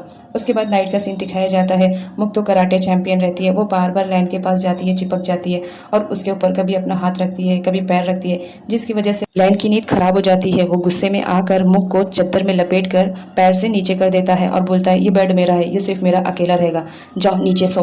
और लैन पूरे बेड पे अकेले सो जाता है। सुबह जब मुख की आंख खुलती है तो अपने आप को नीचे पाकर समझ जाती है कि ये लैन का काम है। उससे बदला लेने के लिए वो उसके फेस पे अपना वाला मेकअप अप्लाई कर देती है और उसे एक बिल्ला बना देती है। नेक्स्ट सीन में दिखाया जाता है जब लैन की आंख खुलती है तब वो फ्रेश होने के लिए जाता है और देखकर हैरान रहता है कि लैन ने तो उसे एक बिल्ला बना दिया था। वो गुस्से में बोलता है तुम्हारी तो खैर नहीं। उसके बाद वो मेकअप छुड़ाने की कोशिश करता है लेकिन मेकअप निकलता नहीं है क्योंकि वो वाटर प्रूफ रहता है। लैन परेशान हो जाता है बट फिर भी निकालने की कोशिश करता है और मुख को ब्लेम देता रहता है कि तुम्हें तो मैं छोड़ूंगा नहीं, बस तुम एक बार मुझे मिल जाओ। इधर मुख को दिखाया जाता है कि लैन के डैड ने उसे कुछ पेपर्स दिए थे जिन्हें वो छुपाने की कोशिश कर रही थी। तभी वो बेड के पास जाकर छुपाती है। उसी वक्त लैन आ जाता है और वो पूछता है कि तुम मुझसे क्या छुपा रही हो, और वो जाता है ढूंढने के लिए लेकिन मुख उसे पकड़ लेती है और बोलती है ऐसा कुछ भी नहीं है। यहाँ पर उन दोनों के बीच तो स्वीट सी फाइट भी हो जाती है। लैन उस पेपर्स को ढूंढने की कोशिश करता है जहाँ पर मुख उसे किक भी मार देती है और बोलती है तुम्हें वो कुछ भी नहीं मिलेगा क्योंकि मैंने यहाँ पर कुछ भी नहीं छुपाया है। जिस पर लैन बोलता है मैंने तुम्हें देखा है कुछ छुपाते हुए, बस मुझे मिल जाए। लैन को नहीं मिलती है वो चीज क्योंकि मुख ने उसे अच्छी तरह से छुपा दिया था। मुख बोलती है देखा मैंने कहा था ना कुछ भी तो नहीं छुपाया है। नेक्स्ट सीन में दिखाया जाता है लैन के डैड उन दोनों को हनीमून के लिए बोलते हैं, जिस पर लैन और मुख दोनों बोलते हैं कि अभी इसकी जरूरत नहीं है। उसके बाद वो लोग बोलते हैं ठीक है जैसी तुम्हारी मर्जी, जब तुम जाना चाहो जा सकते हो। उस पर उसके डैड बोलते हैं मुख से कि मैं चाहता हूँ कि तुम लैन को भी बिजनेस में इन्वॉल्व करो क्योंकि यहाँ पर लैन तो जरा भी इंटरेस्ट नहीं लेता है बिजनेस में। तो उसके डैड चाहते हैं कि मेरे बाद ये कारोबार मेरा बेटा ही संभाले। तो वो उससे मुख से कहते हैं कि उसको बिजनेस की तरफ लेकर आओ, जिस पर मुख रेडी हो जाती है। उसके बाद वो लैन को बोलती है कि हम दोनों को साथ में बिजनेस पे जाना चाहिए, इट मीन्स तुम्हारी कंपनी में जाना चाहिए। जिस पर लैन बोलता है तुम्हारी कंपनी, हाँ तुम सही कह रहे हो, ये मेरी कंपनी है तो तुम्हें वहाँ जाने की जरूरत नहीं है। वो गाड़ी में बैठ जाता है जाने के लिए। तभी मुख गाड़ी के सामने आ जाती है और वो बोलती है कि मुझे तुम्हें साथ में लेकर चलना है, तुम चाहे मानो या ना मानो। लैन तो गाड़ी चला देता है जिसकी वजह से मुख को टक्कर लग जाती है और मुख नीचे गिर जाती है। लैन फटाफट जाता है और उसकी केयरिंग करता है और बोलता है मैंने मना किया था ना, मेरे पीछे मत आया करो, लेकिन तुम हो के मानती नहीं हो। यहाँ पर मुख फ्लैशबैक में चली जाती है और सोचती है कि एक वक्त ग्राउंड में जब मैं गिर गई थी उस वक्त मेरे पास कोई नहीं आया था सिवाय लैन के। उस वक्त मेरी कितनी ज्यादा केयरिंग करता था और आज है कि वो मेरी केयरिंग कर ही नहीं रहा। ये सिर्फ और सिर्फ मुख की वजह से हो रहा है। वही आई है हम दोनों के बीच दरार पैदा करने के लिए। उसके बाद प्रेजेंट में दिखाया जाता है मुख बोलती है कि चाहे कुछ भी हो जाए तुम्हें कंपनी में साथ में जाना है। वो उससे गाड़ी की चाबी और पर्स उसका ले लेती है छीन कर और बोलती है तुम्हें किसी भी हाल में अब तो चलना पड़ेगा, और साथ ही साथ उसे ब्लैकमेल करती है। न चाहते हुए भी लैन को उसके साथ जाने के लिए रेडी होना पड़ता है। वो बोलता है ठीक है मैं तुम्हारे साथ चलूंगा लेकिन मुझे मेरी चीज़ें मिलनी चाहिए। वो दोनों साथ में जाते हैं कंपनी पे। कंपनी पे पहुंचने के बाद लैन बोलता है अब मेरी चीज़ें वापस कर दो, लेकिन मुख रिटर्न नहीं करती है, जिसकी वजह से ना चाहते हुए भी लैन को उसे छीनना पड़ता है। छीना झपटी में लैन जीत जाता है। लैन अपनी चीज़ें ले लेता है और बोलता है आइंदा मेरी चीज़ों को हाथ लगाने की कोशिश भी मत करना। ना चाहते हुए भी मुख के साथ उसे कंपनी में जाना पड़ता है। वो लोग जा ही रहे थे तभी पीछे से नुक आ जाती है। वो लोग देख के शॉक्ड रहते हैं कि नुक उसी कंपनी में आई हुई रहती है। वो पूछते हैं कि तुम्हें यहाँ पर कुछ काम है, जिस पर नुक बताती है कि हाँ अब से मैं यहाँ पर जॉब करने वाली हूँ। आगे किसी और ने नहीं बल्कि लैन की सिस्टर ने ही अपॉइंट किया था क्योंकि वो जानती थी कि लैन का फर्स्ट लव यही है, तो यही मेरी हेल्प कर सकती है मुख को उसकी लाइफ से निकालने के लिए ताकि वो इस कंपनी में इन्वॉल्व ना हो पाए। इधर मुख लैन से बोलती है कैसा लगा मेरा सरप्राइज, मैं तुम्हें ये सरप्राइज देना चाहती थी। उसके बाद मुख को दिखाया जाता है जिसने लैन का वॉलेट और फोन दोबारा से छीन लिया था, तो वो उसे रख रही थी और वॉशरूम में फ्रेश होने के लिए आई हुई रहती है। वहीं पर नुक भी आई हुई रहती है। नुक उसे टीज करते हुए बोलती है कि तुम्हारी भले ही लैन से शादी हो गई हो लेकिन आज भी तुम बदसूरत ही लगती हो। मालूम है लैन ने मजबूरी में शादी की है लेकिन इस शादी का कोई मतलब नहीं होता है क्योंकि लैन भी आज मुझसे ही कहीं ना कहीं प्यार करता है। जिस पर मुख भी उसे मुंह तोड़ जवाब देते हुए वहां पर रखे पानी के ग्लास को उसके ऊपर फेंक देती है और बोलती है कि ये रहा मेरा जवाब, आइंदा मुझसे बात करने के लिए जरा सोच समझ के बात करना, अब मैं पुरानी वाली मुख नहीं रही हूँ, याद रखना। उसके बाद नेक्स्ट सीन में दिखाया जाता है पीट अपने काम के लिए बहुत ज्यादा एक्साइटेड रहती है। वो नए डिजाइन प्रेजेंट करती है। तभी वहां पर रुक जाता है और देखता है और बोलता है तुमने काफी अच्छा डिजाइन किया है, आई होप ये गेमिंग इस बार फेमस हो जाएगी। तो यहाँ पर कोई आंसर रिप्लाई नहीं करती है, वो सिर्फ रुत को देखती रहती है। तभी उसका पीए बोलता है मैं तुम्हें यही एडवाइस दूंगा कि तुम्हें रुत सर से दूर रहना चाहिए, तुम्हें उनके लव में नहीं पड़ना चाहिए, क्योंकि तुम जानती हो ना। जिस पर पिट बोलती है हाँ मुझे मालूम है, मुझे बताने की जरूरत नहीं है। इधर लाइन को दिखाया जाता है वो अपना वॉलेट और फोन लेने के लिए मुख से आता है। वो देखकर तो जेलस फील करता है, क्योंकि मुख किसी के साथ बहुत ज्यादा बिजनेस में इन्वॉल्व हो जाती है। वो उससे पूछती है, पूरी इन्फॉर्मेशन निकालती है, तभी लाइन को बहुत ज्यादा जेलसी फील होती है। वो मुख के पास बात करने के लिए आता है, लेकिन मुख किसी भी चीज का रिप्लाई ना देते हुए सिर्फ खामोशी से उसका वॉलेट और फोन दे देती है। लाइन बोलता है इतनी आसानी से तुमने मुझे कैसे दे दिया? मुख बोलती है तुम जाओ यहाँ से, मैं बहुत ज्यादा बिजी हूँ। जिस पर लाइन बोलता है कि घर चलना पसंद करोगी? मुख बोलती है नहीं। उसके बाद क्या लाइन मुख का पीछा करता रहता है कि मुख कहाँ कहाँ जा रही है, तो वो वहीं पर जाती है जहाँ पर वो जॉब कर रही थी। वहां पर वो अपने पीए के साथ गई हुई थी, वो खूब इंजॉय करती है। उसके बाद उसकी नजर लाइन पे पड़ती है, वो जाती है और उसके हाथ पकड़कर बोलती है तुम मेरा पीछा कर रहे हो क्या? और साथ ही साथ मुख ये भी बोलती है मैं कब से नोटिस कर रही हूँ, तुम मेरे ही पीछे लगे हो, क्या बात है? जिस पर लाइन भी उसे मुंह तोड़ जवाब देते हुए उसका हाथ पकड़ लेता है और उसकी कलाई मरोड़ देता है और बोलता है कि हाँ मैं तुम्हारा पीछा कर रही हूँ, क्योंकि मैं जानना चाहता हूँ कि कहीं तुम मेरे लिए कोई प्लानिंग तो नहीं बना रही हो फिर से, ताकि तुम मेरे मॉम डैड से पैसे ले सको। तभी मुख को कॉल आ जाता है और उससे पता चलता है कि उसकी मॉम इस वक्त हॉस्पिटल में एडमिट है। वो बहुत ज्यादा परेशान हो जाती है। वो हॉस्पिटल में जाती है तो मैट के थ्रू पता चलता है कि उसकी मॉम की कंडीशन बहुत ज्यादा खराब है। वो घर में अकेले काम कर रही थी, जिस पर मुख बहुत ज्यादा गुस्सा हो जाती है कि मॉम घर पे अकेले कैसे थी? पीट तो उनके साथ रहती है। पीट को भी खबर हो जाती है कि उसकी मॉम की तबीयत खराब है, तो वो भी रुत के साथ आई हुई रहती है। जिस पर मुख उसे बहुत ज्यादा चिल्लाती है कि तुम तो घर में रहने वाली लड़की हो, फिर मॉम का ख्याल तुमने कैसे नहीं रखा? यहाँ पर बताया जाता है कि पीट ने अपनी जॉब करने के लिए अपनी बहन से परमिशन नहीं ली थी, वो तो चुपके से जॉब कर रही थी। यहाँ पर उसकी बहन उसे मार देती है थप्पड़ कि तुम कितनी केयरलेस हो, तुम्हारी वजह से आज मॉम की ये हालत है। जिसकी वजह से पीट बहुत ज्यादा उदास हो जाती है और वो भागते भागते जाती है।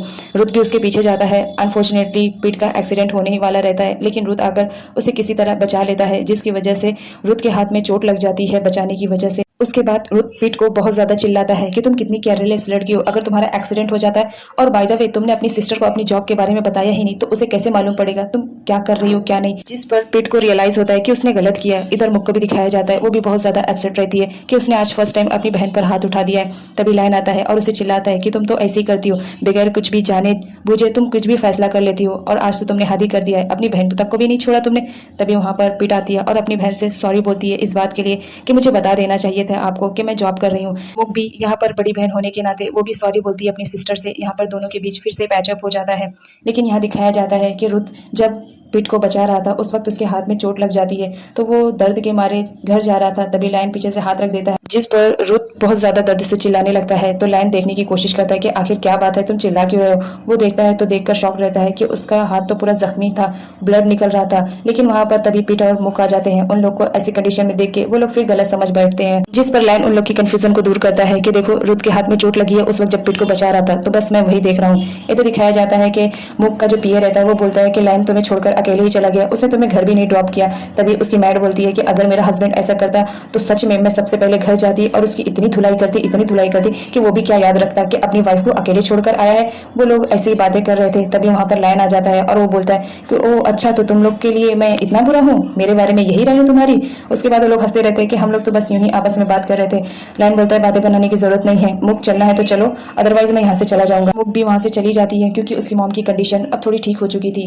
लाइन उसको लेकर जाता है। तभी मुख पास्ट में सोचती है कि एक वक्त था मैं हमेशा ही तुम्हें फॉलो करती हूँ और करती आई भी हूँ, मैं तुमसे बहुत ज्यादा प्यार करती हूँ, बचपन से ही प्यार करती हूँ, मैंने किसी लड़की की तरफ देखा भी नहीं, सिर्फ तुम ही मेरे लिए हो। लेकिन आज कंडीशन ऐसी है कि मैं क्या बताऊँ। घर पहुंचने के बाद मुख अपने कमरे में जाती है, जहाँ पर वो लाइन की सिस्टर के हस्बैंड से टकरा जाती है और उसकी फाइल गिरने की वजह से वो फाइल उठाती है। तभी उसका हस्बैंड जिसका नाम डैन रहता है वो मुख का हाथ पकड़ लेता है। मुख को अजीब लगता है बट वो कुछ भी रिएक्ट नहीं करती है। इधर दिखाया जाता है कि रुत के हाथ में चोट लगने की वजह से वो खाना नहीं खा पाता है। लाइन जो कि रुत का बहुत ही अच्छा फ्रेंड था, तो वो अपने हाथों से रुत को खाना खिलाता है, जिस पर रुत का असिस्टेंट उन लोग की फोटो क्लिक करता है और उन लोग को दिखाता है, बोलता है कि अगर तुम्हें इस कंडीशन में कोई भी देखेगा तो यही समझेगा कि तुम दोनों कपल हो। जिस पर वो दोनों दूर हट जाते हैं और रुत बोलता है मुझे खिलाने की जरूरत नहीं है, मैं खुद ही खा लूंगा। साथ ही साथ उन लोग को उस दिन एक्सीडेंट की सीसीटीवी कैमरा भी मिल जाता है, जिसमें वो लोग देखते हैं कि जो किलर रहता है वो लेफ्ट हैंडेड है और वो लाइन को मारना चाहता है। उसके बाद लाइन उसका पता करने के लिए रुत से बोलता है, जिस पर रुत रेडी हो जाता है। तभी यहाँ पर दिखाया जाता है कि मुख सोती रहती है, उसे लाइन के बारे में सपने आते रहते हैं कि लाइन की जान को खतरा है। वो नींद से उठकर चिल्लाने लगती है। तभी उसे याद आता है कि आज तो लाइन रुत के घर पर गया है, तो वो उसे कॉल करती है कि वहां पर सब कुछ ठीक तो है। वो वीडियो कॉल करना चाहती है, तो लाइन बोलता है ठीक है वीडियो कॉल करो, लेकिन 2 मिनट में। वो वीडियो कॉल करती है। उससे पहले लाइन रुत के कमरे में जाता है और वो बोलता है देखो रिएक्ट ऐसा करना है कि हम दोनों कपल हैं, बस उसे गलतफहमी ही हो तो बेटर है। लेकिन यहाँ पर तो लाइन का पासा ही पलट जाता है, क्योंकि मुख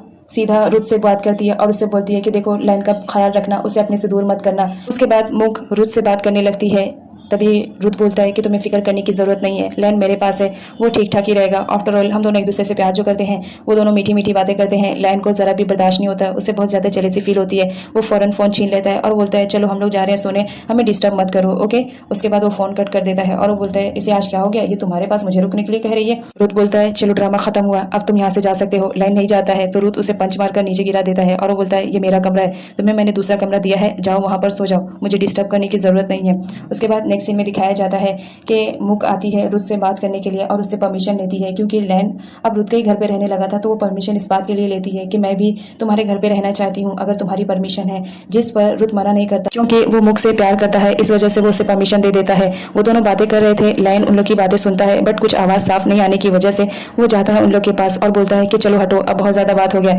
अब हम दोनों फ्रेंड को कहीं जाना है, तुम जा सकती हो। लैन बोलती है हाँ ठीक है मैं जा सकती हूँ। तभी रुत अपना फ़ोन निकालता है और लैन को दे देता है और साथ ही साथ अपना वॉलेट और कहता है ठीक है मैं जब तक तुम्हारा काम पूरा नहीं कर दूंगा यहाँ कंपनी में मैं नहीं जाऊँगा, बदले में तुम ये रख लो, वैसे भी तुम मुझसे छीन ही लेने वाली थी। उसके बाद मुक बोलती है क्या हो गया, आज ये पागल तो नहीं हो गया, पिछली बार मुझे छीनना पड़ा और इस बार ये खुद ही ले लिया। उसके बाद मुक जाती है डोर ओपन करने के लिए, जहाँ पर डैन फिर से आ जाता है और उसका हाथ पकड़ लेता है। इस बार मुक बर्दाश्त नहीं करती है और बोल देती है तुम्हारी हरकतें मुझे ठीक नहीं लग रही है, आइंदा से ख्याल रखना, मुझसे दूर रहो। तभी वहाँ पर लैक आ जाती है और वो बोलती है तुम मेरे हस्बैंड पे कैसे इल्जाम लगा रही हो, तुम्हारी हिम्मत कैसे हुई, आइंदा से तुम ख्याल रखना कि तुम मेरे हस्बैंड पे कोई इल्जाम न लगा पाओ। उसके बाद वो उससे जाती है और अपने हस्बैंड से अकेले में बात करती है और बोलती है क्या तुम्हारा मैटर चल रहा, क्या तुम उसे पसंद करने लगे हो। जिस पर उसका हस्बैंड बोलता है नहीं मैं तो ऐसे ही अनफॉर्चुनेटली बस इत्तेफाक से हो गया, मैं तो बस डोर ओपन कर रहा था उसका हाथ आ गया। यहाँ पर वो अपनी बीवी को तसल्ली दिलाता है कि ऐसा कुछ भी नहीं है। उसके बाद जब उसकी वाइफ चली जाती है तो वो सारी फाइलों को नीचे गिरा देता है और बोलता है पता नहीं कब इस लड़की से मेरी जान छूटेगी, बस कुछ ही दिनों की बात है, बस ये प्रॉपर्टी मेरे हाथ लग जाए, उसके बाद तुम कहाँ और तुम्हारा प्यार कहाँ, सब भाड़ में जाए। उसके बाद इधर दिखाया जाता है कि लैन ऑफिस में काम करता रहता है। तभी वहाँ पर निक आ जाती है और वो बोलती है कि चलो हम लोग कहीं कितने दिनों से बाहर नहीं गए हैं तो चलो किसी रेस्टोरेंट में खाना खाने चलते हैं। लैन भी चलने के लिए एग्री हो जाता है। इधर मुक को भी दिखाया जाता है, वो भी उसे रेस्टोरेंट में आई हुई रहती है जहाँ पर लैन रहता है। वो लोग एक दूसरे को देखते हैं, लैन देखकर तो शॉक रहता है कि वो फिर किसी लड़की के साथ है, वो उसे जेलस फील होती है बट वो कुछ रिएक्ट नहीं करता है। इधर दिखाया जाता है कि चारों लोग मिलकर खाना ऑर्डर करते हैं और खाने लगते हैं। यहाँ पर मुक तो अकेले आना चाहती थी लैन के साथ, लेकिन यहाँ पर मुक मिल जाती है। उसका प्लान फेल होने लगता है बट फिर भी वो ट्राई करती है, वो लैन के साथ फ्लर्ट करती है और उसे अपने लव के झांसे में फिर से लाना चाहती है। तभी मुक को अजीब लगता है, वो स्पून नीचे गिराती है और उसे उठाने के बहाने नीचे झुकती है, जहाँ पर वो देख लेती है कि मुक ऐसी हरकतें कर रही है। मुक बोलती है मुझे थोड़ा सा फ्रेश होने के लिए जाना है, सॉरी आपको थोड़ा सा वेट करना पड़ेगा। उसके बाद वो वहाँ जाती है फ्रेश होने के लिए।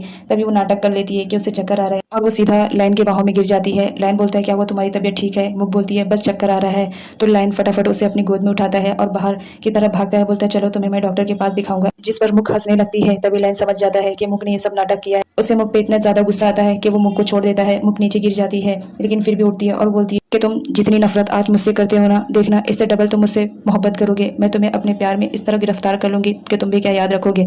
जिस पर लैन बोलता है ऐसा दिन कभी नहीं आएगा और वो वहां से चला जाता है। वो बोलता है कि मैं तो तुम्हारे साथ रहने वाला नहीं हूँ, मैं तो अपने फ्रेंड रुत के साथ रहूंगा। तभी यहाँ दिखाया जाता है मुक भी अपना बोरिया बिस्तर बांध के रुत के घर पर आ चुकी हुई होती है, क्योंकि वहीं पर लैन था। तो लैन उसे फोन करता है रुत के पास और बोलता है तुमने परमिशन दे दी है यहाँ पर मुक को रहने के लिए। जिस पर रुत बोलता है हाँ मैंने परमिशन दे दिया है क्योंकि वो मेरा घर है।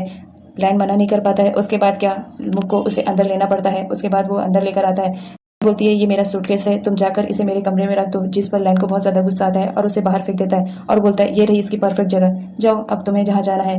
मुक बोलती है कि मैं किसी भी हाल में यहाँ से जाने वाली नहीं हूँ। बदले में वो उसके नेक पे एक बाइट कर लेती है, जिसकी वजह से उसके लिपस्टिक के दाग रह जाते हैं। यहाँ पर लैन को बहुत ज्यादा गुस्सा आता है बट वो कुछ भी रिएक्ट नहीं करता है और बोलता है तुम्हें इस घर में मैं कुछ दिन रहने नहीं दूंगा। उसके बाद जब वो मिरर में जाता है तो देखता है कि वो तो लिपस्टिक के निशान रह गए। वो उसे छुड़ाने की कोशिश करता है, धोता है बट वो लिपस्टिक के दाग उसे नहीं निकलते हैं। उसके बाद लैन सॉप का यूज करता है कि अब तो ये दाग निकल जाएंगे, लेकिन लिपस्टिक के दाग नहीं निकलते हैं। वो बहुत ज्यादा गुस्सा करता है मुक पे। तभी उसे नुक का कॉल आता है, वो रिसीव करता है, जहाँ पर नुक उसे अपना लव कन्फेस करती है और उसे आंसर रिप्लाई करने के लिए बोलती है कि मैं तो तुमसे प्यार करती हूँ, क्या तुम भी मुझसे आज भी उतना प्यार करते हो। लैन तो शॉक में रहता है, वो उससे पहले कुछ आंसर रिप्लाई करता। तभी वहां पर मुक आ जाती है और वो जोर जोर से दरवाजा खटखटाने लगती है, जिसकी वजह से लैन को दरवाजा खोलना पड़ता है। वो आंसर नहीं दे पाता है। मुक आती है और वो बोलती है तुम इसी कमरे में रह रहे हो ना, इसका मतलब मैं तुम्हारी वाइफ हूँ, तो मैं भी तुम्हारे साथ इसी कमरे में रहूंगी। वो अपना सूटकेस लेकर रिटर्न आती है और वो बेड पर जाती है लेटने के लिए। इस बार लैन ने भी ठान लिया था कि मैं इसे जीतने नहीं दूंगा। उसके बाद वो भी उसे बेड पर जंप करके जाता है और बोलता है कि इस बार मैं तुम्हें जीतने नहीं दूंगा। वो इतना ज्यादा उसे इरिटेट करता है और उसे धक्का देता है, जिसकी वजह से बेड के नीचे गिरने ही वाली थी, तभी वो उसका हाथ पकड़ लेती है, लेकिन लैन बोलता है कि आज तो मैं तुम्हें गिरा कर रहूँगा। उसे ज़ोर से पुश करता है और मुक को नीचे गिरा देता है। मुक उठती है और वो बोलती है, तुम कितना भी चाहे कुछ भी कर लो, याद रखना मैं तुम्हारी लाइफ से इतनी आसानी से जाने वाली नहीं हूँ। मैंने जो कहा है वो करके मैं दिखाऊंगी, तुम्हें अपने प्यार में पागल करके रहूंगी। इधर पिट को दिखाया जाता है जो अपनी गेमिंग कंपनी में कार्टून बनाने में बहुत ज़्यादा बिजी थी। तभी वहाँ पर रुत आता है और देखता है वो कार्टून्स बहुत अच्छे प्रेजेंट करती है, वो उसकी तारीफ करता है, लेकिन पिट तो उसे ही देखती रहती है। उसकी हार्ट बीट बहुत ज़्यादा तेज हो जाती है, तो वो वहाँ से उठकर चली जाती है। तभी वहाँ पर रुत का पीए आ जाता है और वो बोलता है, क्या बात है, आजकल तुम बहुत ज़्यादा ब्लश कर रही हो, इस वक्त भी ब्लश कर रही हो, क्या तुम मेरे बॉस के लव में फॉल इन लव हो रही हो? जिस पर पिट मना करती है, नहीं नहीं, मैं ऐसा कुछ भी नहीं कर सकती हूँ, क्योंकि मैं जानती हूँ ये लोग एक ट्रायंगल लव स्टोरी में फंसे हुए हैं और मैं इसमें नहीं फंसना चाहती हूँ। मैं अपनी लाइफ को हैप्पीनेस के साथ जीना चाहती हूँ। लेकिन यहाँ पर दिखाया जाता है कि पिट भी कहीं ना कहीं रुत को पसंद करने लगी थी, लेकिन वो किसी से जाहिर नहीं करना चाहती थी कि वो रुत को पसंद करती है। इधर दिखाया जाता है लैन को, जो कि खाना खाने के लिए बैठा रहता है। तभी वहाँ पर मुक आ जाती है। उसने लैन का फेवरेट फूड ऑर्डर किया था। लैन देखते ही उसे तो खाने का दिल करता है, लेकिन वो मुक लेकर आई हुई रहती है, तो इस वजह से वो नहीं खाता है। लेकिन मुक उससे कहती है, मालूम है ये तुम्हारा फेवरेट है, तुम अगर इसे खाना चाहते हो तो खा लो। यहाँ पर फ्लैशबैक में दिखाया जाता है कि मुक लैन के लिए उसकी फेवरेट डिश हमेशा लेकर आती थी और लैन भी उस वक्त उसके फेवरेट डिश को खा लिया करता था। यहाँ तक कि वो मुक से झगड़ा करके छीन के भी उसकी फेवरेट डिश को खा लेता था, उसे बहुत ज़्यादा पसंद रहता था। तभी प्रेजेंट में सीन दिखाया जाता है। मुक उसे बोलती है कि टेस्टी है, अगर खाना चाहते हो तो खा लो, लेकिन लैन मना करता है। तो मुक खाती है और बोलती है, वाओ इतना टेस्टी तो तुमने कभी नहीं खाया होगा, खाना चाहते हो तो खा सकते हो, मैं मना नहीं करूंगी। तभी मुक के फोन पर एक मैसेज आता है। वो एक फोटो रहती है, वो उस प्लेस की फोटो रहती है जहाँ पर लैन ने मुक से ब्रेकअप किया था और आफ्टर ब्रेकअप लैन ने वहीं पर नुक को भी प्रपोज किया था, जिसकी वजह से वो प्लेस उसे लाइफ टाइम तक याद रहती है।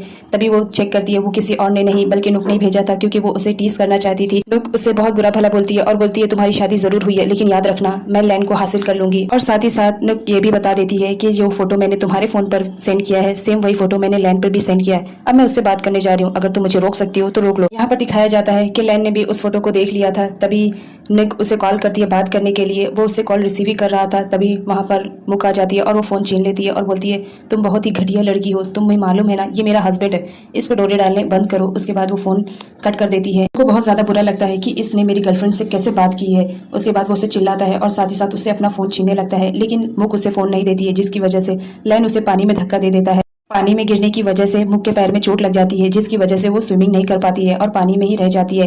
लैन को लगता है कि वो मजाक कर रही है, लेकिन तभी वो पास्ट में सोचता है एक दिन गलती से मुक पूल में गिर जाती है और वो स्विमिंग नहीं कर पाती है, तो उसे बचाने वाला कोई नहीं रहता है, तो उस वक्त उसे लैन ही बचाता है। उसके बाद सीन प्रेजेंट में दिखाया जाता है जहाँ पर लैन जाता है मुक को बचाने के लिए, लेकिन मुक तो यहाँ बेहोश हो चुकी थी। लैन जैसा तैसा करके उसे पुल से बाहर निकालने की कोशिश करता है, लेकिन तभी वहाँ पर मुक को होश आ जाता है। लैन उस पर बहुत चिल्लाता है और बोलता है, तुम्हारी हिम्मत कैसे हुई मुझे इतना ज्यादा परेशान करने के लिए, तुम्हें मालूम है मैं कितना ज्यादा परेशान हो गया था। तभी हमारी मुक उसके चीख पर हाथ रखती है और बोलती है, तुम आज भी मुझसे प्यार करते हो? लैन बोलता है, मैं आज भी तुमसे उतनी ही नफरत करता हूँ जितनी की पहले, तो तुम मुझसे दूर रहा करो, और ये सारी हरकतें करके तुम क्या मुझे हासिल कर लोगी? तुम मुझे कभी हासिल नहीं कर पाओगी। ये बोलकर लैन वहाँ से चला जाता है। मुक रोती रहती है। तभी वहाँ पर रुत की एंट्री होती है। रुत आता है और वो मुक को पोल से बाहर निकालने में उसकी मदद करता है और साथ ही साथ उसे एक तौलिया भी देता है और बोलता है, तुम्हें ठंड लग जाएगी, चलो यहाँ से। उसके बाद मुक उसके साथ चली जाती है। एक सीन में दिखाया जाता है कि रुत मेडिसिन लगाता रहता है अपनी जख्मों पर। जब वो पिट को बचा रहा था तो उसके हाथ पे जो चोट लगी थी उस पर वो दवाई लगा रहा था, लेकिन लगा नहीं पा रहा था। उसे लगता है कि लैन पीछे है, तो वो लैन से मेडिसिन लगाने के लिए कहता है। वहाँ पर लैन नहीं रहता है बल्कि मुक रहती है, तो मुक मेडिसिन लगा देती है। जब रुत को पता चलता है तो वो बोलता है, तुम हो, मुझे पहले बताना चाहिए था, मैं तुमसे मेडिसिन नहीं लगवाता। तो मुक बोलती है, कोई बात नहीं, आखिर ये चोट मेरी बहन को बचाने में ही तो लगी थी। उसके बाद वो उस पर मेडिसिन अप्लाई करती है। तभी रुत उससे बोलता है कि देखो, अगर लैन तुमसे प्यार नहीं करता है तो कोई और तुमसे प्यार करता है, तो तुम उसके प्यार को क्यों नहीं एक्सेप्ट कर लेती हो? तुम लैन के पीछे क्यों भाग रही हो? मुक समझ जाती है कि रुत यहाँ पर किसकी बात कर रहा है, लेकिन फिर भी वो कोई आंसर रिप्लाई नहीं करती है। तभी वहाँ पर लैन आता है और वो देख लेता है कि रुत ने मुक का हाथ पकड़ा है, तो वो फौरन उसका हाथ छुड़ाता है और उससे बोलता है कि तुम मेरे बॉयफ्रेंड से दूर रहा करो, कितनी बार मैंने बोला है। मुक बोलती है, मैं यहाँ पर खुद नहीं आई थी, बस मेडिसिन लगा रही थी। अभी वो तीनों आपस में ही बात कर रहे थे। तभी वहाँ पर रुत का पीए आ जाता है और वो ये सुनकर शॉक्ड रह जाता है कि लैन ने रुत को अपना बॉयफ्रेंड बनाया है। वो कुछ बोल पाता मुक से उससे पहले वो दोनों उसे कमरे में लेकर जाते हैं और उससे बोलते हैं कि देखो, ये हम सबकी प्लानिंग है, अगर तुमने इसमें कुछ भी इंटरफेयर करने की कोशिश की या मुक को कुछ भी सच्चाई बताने की कोशिश करी तो तुम्हारे लिए बहुत बुरा होगा। यहाँ पर रुत का पीए भी उन लोग की प्लानिंग में शामिल हो जाता है। उसके बाद वो तीनों सोने के लिए जाते हैं तभी वहाँ पर मुक आ जाती है और वो बोलती है कि तुम तीनों सोने के लिए जा रहे हो तो क्या मैं भी यहाँ पर आ सकती हूँ सोने के लिए। लायन मना करता है, बोलता है हम यहाँ पर बॉयज सो रहे हैं तो तुम्हारा यहाँ पर क्या काम है। मुक बोलती है मेरे हस्बैंड यहाँ पर सो रहे हैं तो क्यों नहीं मैं सो सकती हूँ। जिस पर लायन जाता है फटाफट रुत के पास और वो बोलता है कि हमें डिस्टर्ब मत करो। मुक बोलती है कैसे डिस्टर्बेंस, तुम रुत से प्यार करते हो और मैं तुमसे प्यार करती हूँ तो क्या हुआ, मैं तो तुम्हारी वाइफ हूँ तो हम दोनों एक साथ सो सकते हैं और मुझे तुम लोग के साथ रहने में कोई प्रॉब्लम नहीं है क्योंकि तुम एक गे से प्यार करते हो तो इसमें मुझे कोई प्रॉब्लम नहीं रहेगी। उसे तो वोमेंस में इंटरेस्ट ही नहीं रहेगा। और जहाँ तक की बात रही रुत की पीए की, वो तो एक इनोसेंट बॉय है, वो तो कहीं पे भी सो जाएगा। यहाँ पर रुत का जो पीए रहता है वो मुक को यकीन दिलाना लगता है कि ये दोनों गे हैं। उसके बाद वो लायन को धक्का देने लगता है और बोलता है कि नहीं ये दोनों एक ही साथ सोएंगे, इसमें कोई प्रॉब्लम नहीं रहेगी। यहाँ पर वो धक्का देता है जिसकी वजह से अनफॉर्चुनेटली दोनों के बीच एक किस हो जाती है। लायन देखकर तो शॉक्ड हो जाती है। वहाँ पर रुत का पीए बोलता है मैं तो अब गया, मुझे जितनी जल्दी हो सके यहाँ से भागना चाहिए।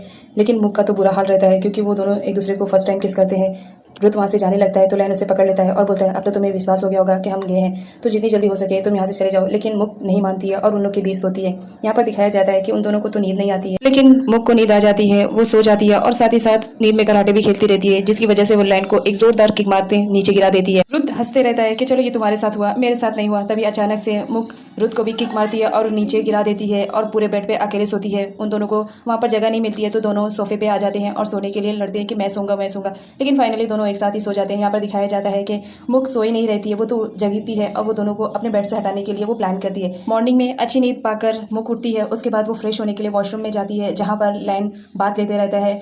तभी वो देखकर शॉक्ड हो जाती है क्योंकि लायन ने अपना टॉवल नहीं लिया था। लायन बोलता है तुम्हें नॉक करके अंदर आना चाहिए, क्या तुम्हारे घर वालों ने मैरिज नहीं सिखाया। और साथ ही साथ वो रात का भी बदला लेता है। जब मुक ने लायन को नींद में किक मारा था उस वक्त वो बोलता है उस वक्त तो तुम सो रही थी, मैं कुछ नहीं कर पाया, लेकिन अब तो तुम जाग रही हो, याद रखना अगर दोबारा नींद में भी मुझे किक मारने की कोशिश करी ना तो एक फाइट दूंगा। और साथ ही साथ उसे ये बात भी बोलता है कि तुम रुत के घर पे इसलिए आई हो ताकि मैं तुमसे प्यार कर सकूं, लेकिन याद रखना मैं तुमसे कभी प्यार नहीं करूंगा, मैं तुमसे नफरत करता हूँ। इधर दिखाया जाता है रुत स्विमिंग पूल में बात लेता रहता है। तभी वहाँ पर पिट आ जाती है किसी काम की वजह से। रुत देखकर शॉक रहता है कि तुम यहाँ क्या करने के लिए आई हो। पिट बोलती है इमरजेंसी काम था इसलिए तुम्हारे पास आई हूँ।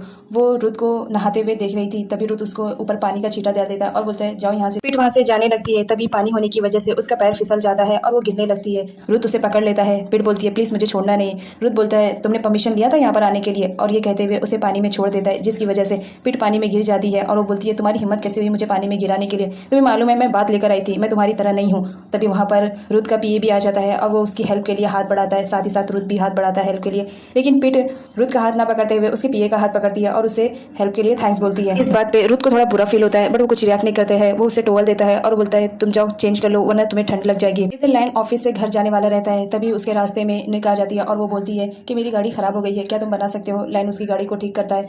तभी वो बोलती है उसे रेस्टोरेंट जाने के लिए, जिस पर पिट रेडी हो जाता है कि ठीक है मैं तुम्हारे साथ चलूंगा। तभी वहाँ पर बताया जाता है कि लायन को उस पर डाउट हो जाता है क्योंकि रुत ने उसे बताया था कि तुम्हारी जो गर्लफ्रेंड निक है मुझे उसके मामले में कुछ गलत फील हो रहा है तो तुम उसकी इंक्वायरी करो। तो उसकी इंक्वायरी करने के लिए उसके घर जाता है जहाँ पर वो दोनों डिनर करते हैं। तभी निक अपने ऊपर जानबूझकर जूस का गिलास गिरा लेती है और उसके बाद वो जाती है चेंज करने के लिए। यहाँ पर दिखाया जाता है मौका मिलते ही लायन उसके घर की इंक्वायरी करने लगता है। तभी वहाँ पर निक आ जाती है जो कि एक नाइस सूट पहनी हुई रहती है और आते ही वो सीधा लायन से रोमांस करने लगती है। लायन को थोड़ा अजीब लगता है बट वो भी क्या करे क्योंकि वो उसका पहला प्यार था, वो उस पर फिसलने लगता है। तभी डोरबेल की आवाज़ आती है तो निक वहाँ पर जाती है डोर ओपन करने के लिए। वो देखती है तो देखकर शॉक रह जाती है क्योंकि वहाँ पर मुक आई हुई रहती है। मुक आते ही सीधा लायन के पास जाती है और उसे एक जोरदार थप्पड़ मारती है और वो बोलती है तुम्हारी हिम्मत कैसे हुई, तुम मेरे हस्बैंड हो, यहाँ आकर किसी से रोमांस करोगे, ये मुझसे बर्दाश्त नहीं होगा, चलो घर चलो। जिस पर नेक बोलती है कि तुम्हारी हिम्मत कैसे हुई मेरे घर आकर मेरे ही बॉयफ्रेंड को मारने की। तो मुक बोलती है कि ये मेरा हस्बैंड है, तुम्हारा बॉयफ्रेंड है, और आइंदा से अगर तुमने ऐसी वैसी कोई भी हरकत करने की कोशिश करी तो याद रखना मुझसे बुरा कोई नहीं होगा। उल्टा यहाँ पर लायन भी मुक पर ही गुस्सा करने लगता है कि तुमने मेरी परमिशन के बगैर यहाँ पर आने की हिम्मत कैसे की।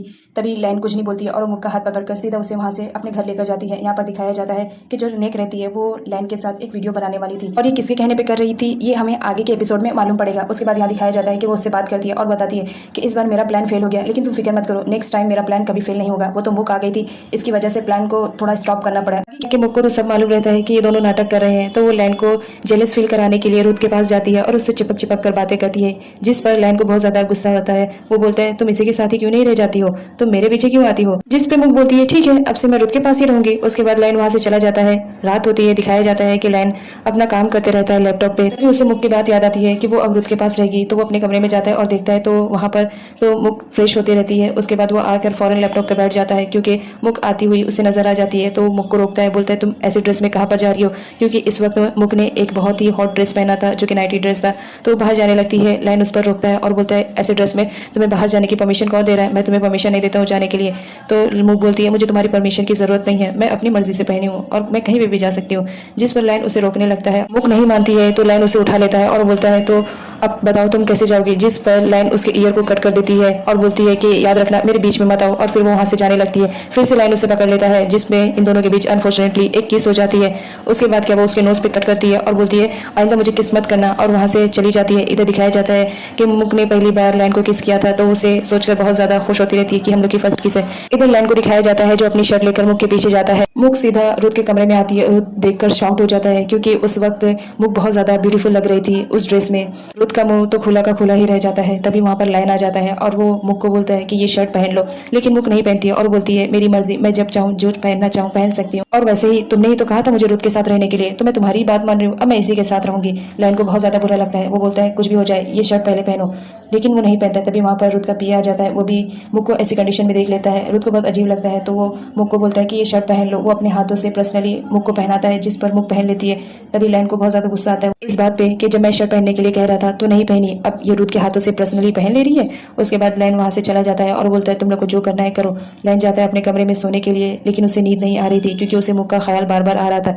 तो वो जाता है मुक को चेक करने के लिए कि वो ठीक तो है ना। तब वहां जाकर वो देखता है कि वो लोग तो गेम खेलने में बहुत ज्यादा बिजी हैं। इस गेम में रुथ भी बराबर का पार्टनर रहता है, वो भी मुक के साथ खेलता है।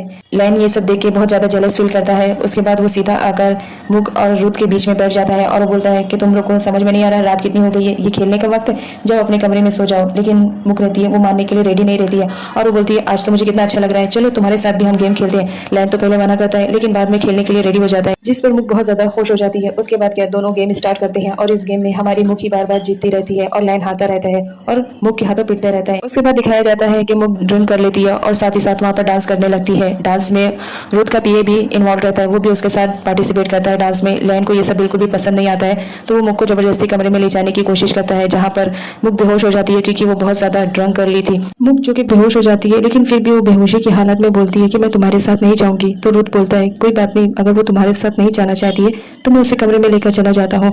जिस पर लाइन मना करता है कि नहीं कोई बात नहीं, मैं इसे लेकर चला जाऊंगा। फिर उसे अपनी गोद में उठाकर और उसके कमरे में लेकर जाता है, जहाँ पर पैर फिसलने की वजह से वो खुद उसको लेकर बेड पे गिर जाता है। यहाँ पे दोनों के बीच बस किसी होने वाली होती है। तभी वहां पर रुथ आ जाता है और बोलता है तुम्हें अपना प्रॉमिस याद है ना, तुम इसके प्यार में नहीं पड़ने वाले हो क्योंकि तुम इससे नफरत करते हो। उसके बाद क्या सारे लोग सोते हैं, वहां पर रुथ का पीए भी सोता है। सुबह जब दोनों की आंख खुलती है तो दोनों अपने आप को एक ही बेड पर और बगैर कपड़ों के पाते हैं। वो दोनों हैरान रहते हैं कि आखिर उन दोनों के बीच कल रात क्या हुआ था।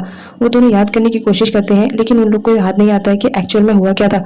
दोनों चद्दर लेकर खींचते ही रहते हैं। तभी वहां पर पिट और मुक दोनों आ जाते हैं। वहां उसका पीए सोया रहता है, वो भी उठ जाता है और वो लोग शॉक्ड रहते हैं कि आखिर इन दोनों के बीच क्या हुआ कल रात को, और ये दोनों के कपड़े भी निकले हुए हैं। दोनों को समझ में नहीं आता है कि एक्चुअल में कल रात हुआ क्या है। फिर दोनों बैठे रहते हैं, आपस में बात करते रहते हैं और याद करने की कोशिश करते हैं कि एक्चुअल में कल रात हुआ क्या था, बट वो दोनों को याद नहीं आता है। इधर दिखाया जाता है मुक को जो उन लोग पर हंसती रहती है और याद करती है कि कल रात जब उसकी आंख खुली थी तो उसने शरारत करने के लिए उन दोनों के कपड़े को निकाल देती है ताकि वो दोनों को समझ में आए जो लोग नाटक कर रहे हैं गे बनने का। उसके बाद सीन पिट पर आता है जो कि काम करती रहती है ऑफिस में। तभी अचानक से उसके नाक से ब्लीडिंग शुरू हो जाती है। वहां पर उसका पीए रहता है रुथ का, वो आता है उसकी हेल्प करता है। तभी ऑफिस में रुथ भी आ जाता है। वो देखता है कि पिट के नाक से ब्लीडिंग हो रही है तो वो फटाफट जाता है, उसकी केयरिंग करता है और उसके ब्लड रुकने तक का वहीं पर रहता है। वो बोलता है तुम थोड़ा सा पेशेंट रखो, अब ये ब्लड रुक जाएगा। उसके बाद जब पिट की ब्लीडिंग रुक जाती है तो वहां से रुथ चला जाता है, लेकिन पिट को उसकी केयरिंग बहुत ज्यादा अच्छी लगती है। उसके बाद दिखाया जाता है रुथ को जो कि एक जगह बैठा रहता है, जहाँ पर रुथ अपने पास्ट के बारे में सोचता है कि जब एक दिन वो किचन में अपनी मॉम से खाना लेने के लिए गया था तभी उसकी मॉम के नाक से ब्लीडिंग होनी शुरू हो गई थी और ब्लीडिंग की वजह से उसकी मॉम की डेथ हो जाती है। वो अपनी मॉम को बहुत ज्यादा उठाता है क्योंकि वो उस वक्त छोटा बच्चा था, उसकी मॉम नहीं उठती है क्योंकि वो मर चुकी होती है। उसके बाद प्रेजेंट में दिखाया जाता है रुथ पिट के पास जाता है और उसकी तबीयत का पूछता है, जहाँ पर पिट बोलती है कि अब पहले से बेटर है और उसने ऑफिस का काम भी फिनिश कर दिया था, इस वजह से वो अब घर जाना चाहती थी। लाइन और मुक को दिखाया जाता है वो दोनों अपनी कंपनी की तरफ से एक फैक्ट्री में जाते हैं, जहाँ मुक को कुछ गलत लगता है। वो ऊपर देखती है तो लाइन पर वो बॉक्स गिरने वाला रहता है तो वो फटाफट जाती है और लाइन को बचा लेती है। लाइन तो बच जाता है लेकिन यहाँ पर मुक के हाथ में चोट लग जाती है और पैर में भी, जिसकी वजह से वो चल नहीं पाती है। तो यहाँ पर लाइन केयरिंग दिखाते हुए मुक को हॉस्पिटल ले जाता है। मुक चल नहीं पाती है तो इसलिए वो उसे अपनी कंधे पे ले लेता है और बोलता है तुम फिक्र मत करो, मैं तुम्हें लेकर चलूंगा। यहाँ पर मुक को पास में सोचते हुए दिखाया जाता है कि मुक ने भी कुछ ऐसा ही लैन के लिए किया था। जब लैन की तबीयत एक दिन खराब हो जाती है, वो चल नहीं पाता है क्योंकि उसके पैर में चोट लगी होती है, तो मुक उसे अपने कंधे पर लेकर जाती है हॉस्पिटल के लिए। यहाँ पर मुक बहुत ज़्यादा खुश रहती है क्योंकि लैन उसकी केयरिंग कर रहा था, उसे बहुत अच्छा फील हो रहा था। इधर ये बात लैन के पेरेंट्स को भी पता चल जाती है कि मुक के ऊपर बॉक्स गिर गया है। वो लोग ना चाहते हुए भी फौरन मुक के घर आते हैं और उससे उसकी तबीयत का पूछते हैं, जहाँ पर दिखाया जाता है मुक बताती है कि आप लोग टेंशन मत लीजिए, मैं अब ठीक हूँ। तभी लैन बोलता है हाँ मेरी वजह से, क्योंकि मैंने इसे हॉस्पिटल सही टाइम पर लेकर गया। उसकी मॉम बोलती है तुम चुप रहो, तुम है ना कुछ ज़्यादा एडवांस पढ़ते हो। मुक को चोट लगी है, ये बात पीठ को रुद के थ्रू पता चल जाता है उसकी कंपनी में। वो बहुत ज़्यादा परेशान हो जाती है और वहाँ से सीधा अपनी बहन मुक के पास आती है और उससे उसका हाल पूछती है, जहाँ पर मुक बताती है कि परेशान होने की ज़रूरत नहीं है, मैं अब पहले से बेटर हूँ। पीठ बोलती है थैंक गॉड आप ठीक हो, मैं बहुत ज़्यादा परेशान हो गई थी, और उसे हक कर लेती है। इधर दिखाया जाता है कि मुक अपनी चोट पर मलहम लगाने की कोशिश करती है, लेकिन वो पीछे की साइड रहता है, इस वजह से वो नहीं लगा पाती है। तभी वहाँ पर लैन आ जाता है और वो उसकी हेल्प करता है मेडिसिन अप्लाई करने में। यहाँ पर मुक तो सिर्फ लैन को ही देखती रहती है। तभी लैन अपनी कड़वी जबान से बोलता है ज़्यादा मुझे देखो मत, क्योंकि मैं तुम्हारे लव में पागल नहीं होने वाला हूँ। तुमने जो मेरे साथ किया है वो मैं याद रखूंगा। यहाँ पर दोनों के बीच फिर से झगड़ा हो जाता है और लैन मुक को बहुत जली कटी सुनाकर वहाँ से चला जाता है। यहाँ पर हॉस्पिटल से मुक को कॉल आता है, जहाँ पर वो जाती है तो उसे मालूम पड़ता है कि उसके डैड की कंडीशन अब काफ़ी बेटर है। तो परिवार वाले बहुत ज़्यादा खुश होते हैं कि चलो अब डैड की कंडीशन थोड़ी नॉर्मल हो गई है, तो अच्छा लग रहा है। उसके बाद नेक्स्ट सीन में दिखाया जाता है लैन के पेरेंट्स ने उसे फोर्स करके कोरिया हनीमून के लिए भेज दिया था, जहाँ पर वो दोनों गए थे, लेकिन लैन तो प्लानिंग करके पूरा आया था। यहाँ पर दोनों घूमते रहते हैं। तभी मुक को थोड़ा सा अजीब लगता है, उसे समझ में आता है कि वो अनजान किलर अभी भी लैन के पीछे पड़ा हुआ है। मुक लैन के साथ डिफरेंट टाइप्स की फोटो खींचकर उसके पेरेंट्स के फोन पर सेंड करती है, जहाँ पर वो दोनों देखकर बहुत ज़्यादा खुश हो जाते हैं कि चलो बच्चों के बीच हुई गलतफहमी अब धीरे धीरे कम हो रही है। अच्छा किया हमने जो उन्हें हनीमून पे भेज दिया। उसके डैड भी देखते हैं और बोलते हैं लैन तो इसमें एकदम छोटा सा बच्चा लग रहा है। लैन ने जो प्लानिंग बनाया था उसमें वो रुद भी वहाँ पर आता है। रुद को भी उसकी कंपनी के रिलेटेड कुछ काम रहता है, तो वो पीठ को भी लेकर आता है और साथ में वो अपने पीए को भी लेकर आता है। यहाँ पर वो अपने पीए पे बहुत ज़्यादा गुस्सा करता है क्योंकि उसने होटल में रूम नहीं बुक किया था और उन लोग जब वहाँ पर आए तो उन्हें एक ही रूम मिलता है, जिसकी वजह से वो उस पर बहुत चिल्लाता है कि तुम्हें यहाँ आने से पहले होटल का रिजर्वेशन कर देना चाहिए था। अब तुम्हारी बेवकूफ़ी की वजह से हमें रूम एक ही मिल रहा है और बताओ एक रूम में हम लोग कैसे सोएंगे। उसके बाद क्या ना चाहते हुए भी सभी को एक ही रूम में रहना पड़ता है क्योंकि वहाँ पर दूसरा रूम खाली नहीं रहता है। रात होती है, सभी लोग एक ही रूम में सोए हुए रहते हैं। तभी वहाँ पर रुत आता है, पीठ के पास वाली जगह खाली रहती है तो वो वहीं पर सो जाता है और सोचता है कि कितना अजीब लग रहा है, कहाँ मैं कितने अच्छे से सोता था और यहाँ एक ही रूम में इतने सारे लोग सो रहे हैं। रुत बहुत अनकंफर्टेबल फील करता है। अचानक से पीठ करवटें बदलती है और वो उसके पास आ जाती है, इतनी क्लोज आ जाती है कि उन दोनों के बीच एक किस हो जाता है। पीठ को तो मालूम नहीं रहता है यहाँ पर क्योंकि वो सोई हुई रहती है, लेकिन रुत तो जगते रहता है। उसकी हार्ट बीट्स बहुत ज़्यादा तेज हो जाती है। वो फटाक से दूसरे डायरेक्शन की तरफ मोड़ देता है और सोचता है ये मेरे साथ क्या हो रहा है, अचानक से मेरी हार्ट बीट्स इतनी ज़्यादा तेज़ कैसे हो गई है। रात भर तो उसे नींद नहीं आती है, वो जागते रहता है। इधर लैन को दिखाया जाता है जो कि बैठा रहता है। तभी निक का कॉल आता है, वो रिसीव नहीं करता है क्योंकि उसका माइंड अभी डिस्टर्ब था। उसके बाद वो वहाँ से चला जाता है। नुक कॉल पे कॉल करती है, तभी मुक उठा लेती है। इस बात से नुक बहुत ज़्यादा गुस्सा करती है कि लाइन का फ़ोन तुमने क्यों रिसीव किया, जिस पर मुक बोलती है ये मेरे हस्बैंड का फ़ोन है, मैं रिसीव कर सकती हूँ, मेरा पूरा हक है। इस बात से निक बहुत ज़्यादा जल जाती है और उन दोनों के बीच इमेजिनरी फाइट स्टार्ट हो जाती है। दोनों एक दूसरे के बाल घसीटते हैं और इस बात के लिए झगड़ा करते हैं कि लाइन मेरा है और लाइन मेरा है। यहाँ पर हमारी मुक भी कम नहीं रहती है, वो भी नुक के बाल पकड़ के घसीट लेती है और वो बोलती है कि तुम्हें मालूम है मेरी तो शादी हो चुकी है लाइन से, तो जितना ज्यादा दूर रहोगे उतना बेटर रहेगा। नेक फोन को कट कर देती है तो मुक वहां से अपनी फोटोज भेजती है जो लाइन के साथ उसने निकाली थी और साथ ही साथ अपना मैरिज सर्टिफिकेट कि देखो हम दोनों की शादी हो गई है, अब जितना दूर हो सके उतना दूर रखो हम लोग से। लाइन और मुक को दिखाया जाता है दोनों के बीच एक बार फिर से जबरदस्त फाइट होती है बेड के लिए। दोनों बेड के लिए झगड़ा करते रहते हैं बच्चों के तरीके कि मैं बेड शेयरिंग नहीं करूंगा, मैं जानता हूँ हम लोग हनीमून पर आए हैं लेकिन याद रखना मैं तुमसे ज़्यादा भी रिलेशनशिप में नहीं रहना चाहता हूँ। उसके बाद दोनों बेड के लिए झगड़ा करते हैं, यहाँ तक कि मुक किक भी मार के लाइन को ज़मीन पर गिरा देती है। दोनों के बीच बहुत ज़्यादा फाइट होती है बेड के लिए कि वो बेड पर अकेले सोएंगे, किसी के साथ शेयर नहीं करेंगे, इतना ज़्यादा कि वो लोग थक जाते हैं। तभी वहाँ पर ये दोनों सो जाते हैं। रात का सीन दिखाया जाता है मुक तो घोड़े बेचकर सोती है, लेकिन वो लायन को बहुत ज्यादा परेशान करती है। कभी अपना हाथ उसके ऊपर फेंकती है, कभी पैर, मानो कराटे खेलती रहती है। लायन तो बहुत ज्यादा परेशान हो जाता है, उसे नींद नहीं आती है तो वो रात भर जगते रहता है और सोचता है ये किस लड़की से मेरा पाला पड़ गया है। इधर रुद को दिखाया जाता है जो रात भर सोया नहीं रहता है। वो सुबह मॉर्निंग की एक्सरसाइज कर रहा था, तभी वहां पर पीट आ जाती है। पीट को देखते ही उसकी हार्ट बीट्स बहुत ज्यादा तेज हो जाती है। वो वहां से जाने लगता है। तभी पीट बोलती है, क्या वो तुम्हारी तबीयत खराब है क्या, तुम अच्छी दिखाई नहीं दे रहे हो। तभी उसका पैर फिसल जाता है और वो गिरने वाली रहती है। तभी उसे रुद पकड़ लेता है। यहाँ पर वो बोलता है कि चलो हमें कहीं काम है। पीट बोलती है क्या हुआ। वो बोलता है बस चलो। उसके बाद वो लोग सीधा जाते हैं लायन के होटल पे, जहाँ पर लायन और पीट दोनों ऐसा मिलते हैं कि मानो कई साल के बिछड़े हुए कपल हैं और अब मिल रहे। लायन बोलता है तुमने आने में कितनी ज्यादा देर कर दी, प्लानिंग के अकॉर्डिंग जल्दी आना था ना। उसके बाद यहाँ पे सारे लोग आपस में बात ही कर रहे थे। तभी मुक को कॉल आता है घर से इस बात के लिए कि उसकी डैड की कंडीशन खराब हो गई है, जितनी जल्दी हो सके वो वापस आ जाए। मुक तो ये सुनकर बहुत ज्यादा परेशान हो जाती है, उसे कुछ भी समझ में नहीं आता है। तभी वो रोने लगती है, जिस पर लायन उसे तसल्ली दिलाता है कि तुम फिक्र मत करो, तुम्हारे डैड ठीक हो जाएंगे। उसके बाद वो लोग वहां से सीधा थाईलैंड आ जाते हैं, जहाँ पर मुक अपनी मॉम से मिलती है। यहाँ पर उसकी मॉम का बुरा हाल था, वो बहुत ज्यादा रोती है इस बात के लिए कि उसके डैड की कंडीशन अब ठीक नहीं है, वो कभी भी मर सकते हैं। जिस मुक और पीट का तो बुरा हाल रहता है, वो लोग इतना ज्यादा रोते हैं कि प्लीज आप ऐसा मत कहिए। साथ ही साथ मैड भी समझाने की कोशिश करती है कि इस वक्त प्रे की जरूरत है, रो मत, जितना हो सके प्रे करो अपने फादर के लिए। इधर लायन के डैड भी उसे समझाते हैं कि इस वक्त तुम्हें मुक के साथ होना चाहिए, इस वक्त उसके घर के हालात बहुत खराब है, तो तुम अगर उसका सपोर्ट करोगे, उसके साथ में रहोगे तो उसे तसल्ली मिलेगी। जिस पर लायन को लगता है कि हाँ इस बार उसके डैड सही कह रहे हैं। फिर उसके बाद वो जाता है जहाँ पर मुक बहुत ज़्यादा रोती है।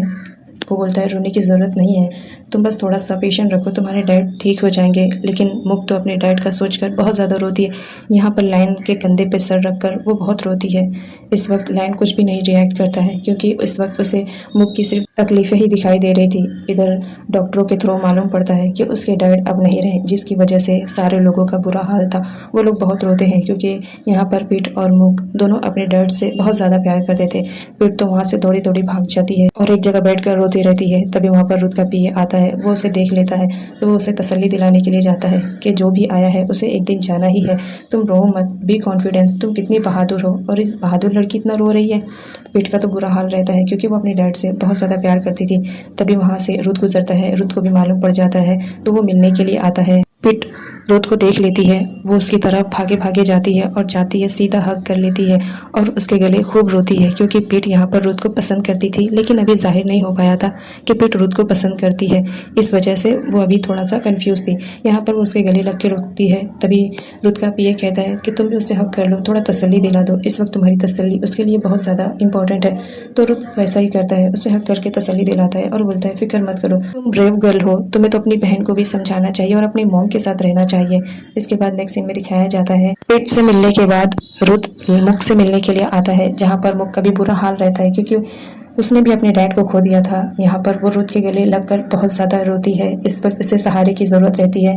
उस वक्त वहाँ पर लायन ना होते हुए रुद रहता है। तभी पीछे से लायन आता है और वो दोनों को हक करते हुए देखकर वो बहुत ज़्यादा जेलस फील करता है और सोचता है कि इन दोनों के बीच क्या हो रहा है। यहाँ पर दिखाया जाता है कि लायन मुक को पसंद करने लगा था, लेकिन वो दिखा नहीं रहा था, क्योंकि वो अपने हाथों मजबूर था, वो किसी और को प्यार करता था। तो वो चला जाता है वहाँ से, लेकिन रुद ने उसे देख लिया था तो वो उससे मिलने के लिए आता है और उससे बोलता है कि क्या हुआ, कहीं तुम मुझसे प्यार तो नहीं करने लगे हो। याद रखना, तुमने मुझसे प्रॉमिस किया है कि तुम मुझसे प्यार नहीं करोगे, क्योंकि मैं मुझसे प्यार करने वाला हूँ और हमने ये डिसाइड किया था, याद है, कि हम दोनों कभी किसी एक लड़की से प्यार नहीं करेंगे। जिस पर लायन बोलता है हाँ मुझे मालूम है, मैं मुझसे कभी प्यार नहीं कर सकता हूँ, मैं उससे नफरत करता हूँ, क्योंकि उसने मेरी पिछली लाइफ में मेरे बहुत से काम को ख़राब किया है। उसी की वजह से मेरी जिससे मैं बहुत ज़्यादा प्यार करता था वो भी मुझसे दूर है। रुद के घर पर आ चुका होता है, क्योंकि वो मुक को छोड़कर यहाँ पर आया था। आज वो पूरे बेड पे अकेले था, उसे नींद नहीं आ रही थी, क्योंकि उसे मुक की याद आ रही थी। मुक के साथ बिताए हुए झगड़े वाले पल वो याद कर रहा था और उसे याद करते हुए वो उठकर बैठ जाता है और सोचता है मैं क्या करूं। तभी वो अपने मॉम डैड के पास कॉल करता है, जहां पर उसके मॉम डैड उसे रियलाइज करवाते हैं कि मुक तुम्हारी ही लाइफ का एक पार्ट है, तो तुम्हें चाहिए कि उसकी मुसीबत के वक्त तुम उसका साथ दो।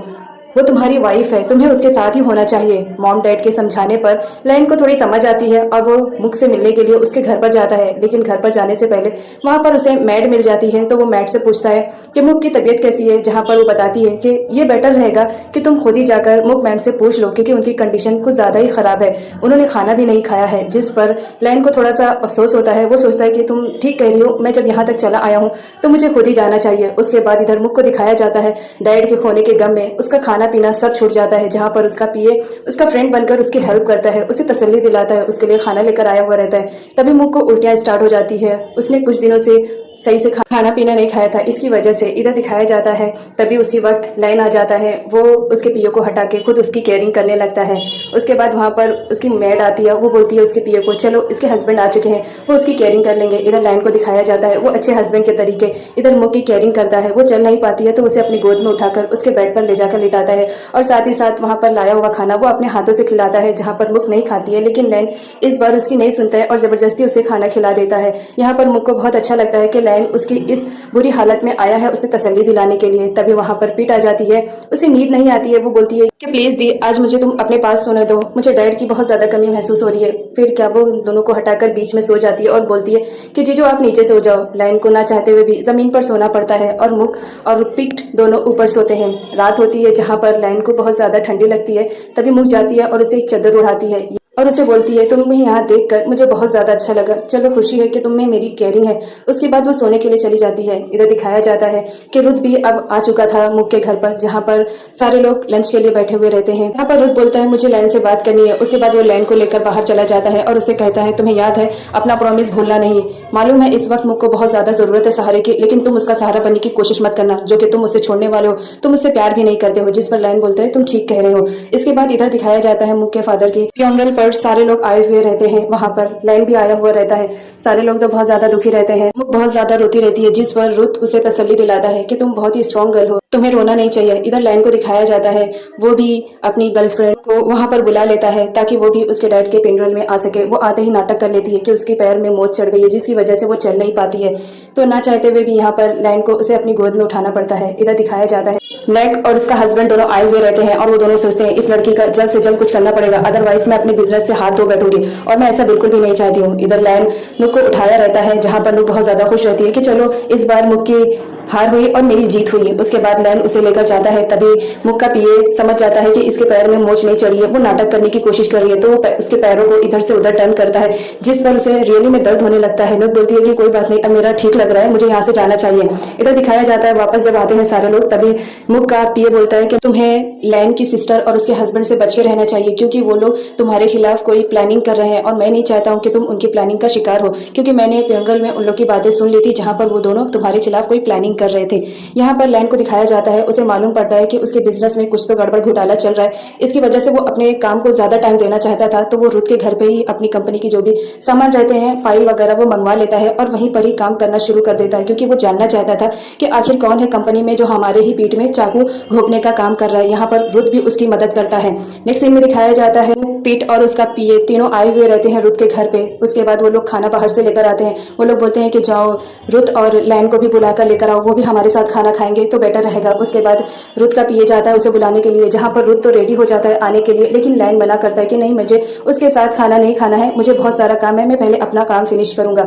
उसके बाद रुत चला आता है। यहाँ पर मुख पूछती है कि लाइन क्यों नहीं आया, तो रुत बताता है कि वो अपने काम में बहुत ज्यादा बिजी है, इसकी वजह से वो नहीं आना चाह रहा है, फिलहाल तुम ये खाओ। उसे खुद ही अपने हाथों से फूड सर्व करता है। जहां पर मुख को चैन नहीं मिलता है, वो लाइन के साथ ही खाना खाना चाहती थी, तो वो बोलती है मुझे लाइन से बात करनी है। वो लाइन के कमरे में जाती है खाने पर बुलाने के लिए, लेकिन लाइन मना कर देता है और कहता है तुम यहाँ से जाओ, मुझे बहुत ज्यादा काम है। तो मुख उसे खींचती है, खींचने के चक्कर में ही वो उसकी गोद में आकर गिर जाती है, जिसकी वजह से उसकी हार्ट बीट बहुत ज्यादा तेज हो जाती है। मुख उससे कहती है कि चलो खाना खाने के लिए, मैंने पर्सनली तुम्हारे लिए लेकर आया है, वो भी वो फूड जो तुम्हें बहुत ज्यादा पसंद है।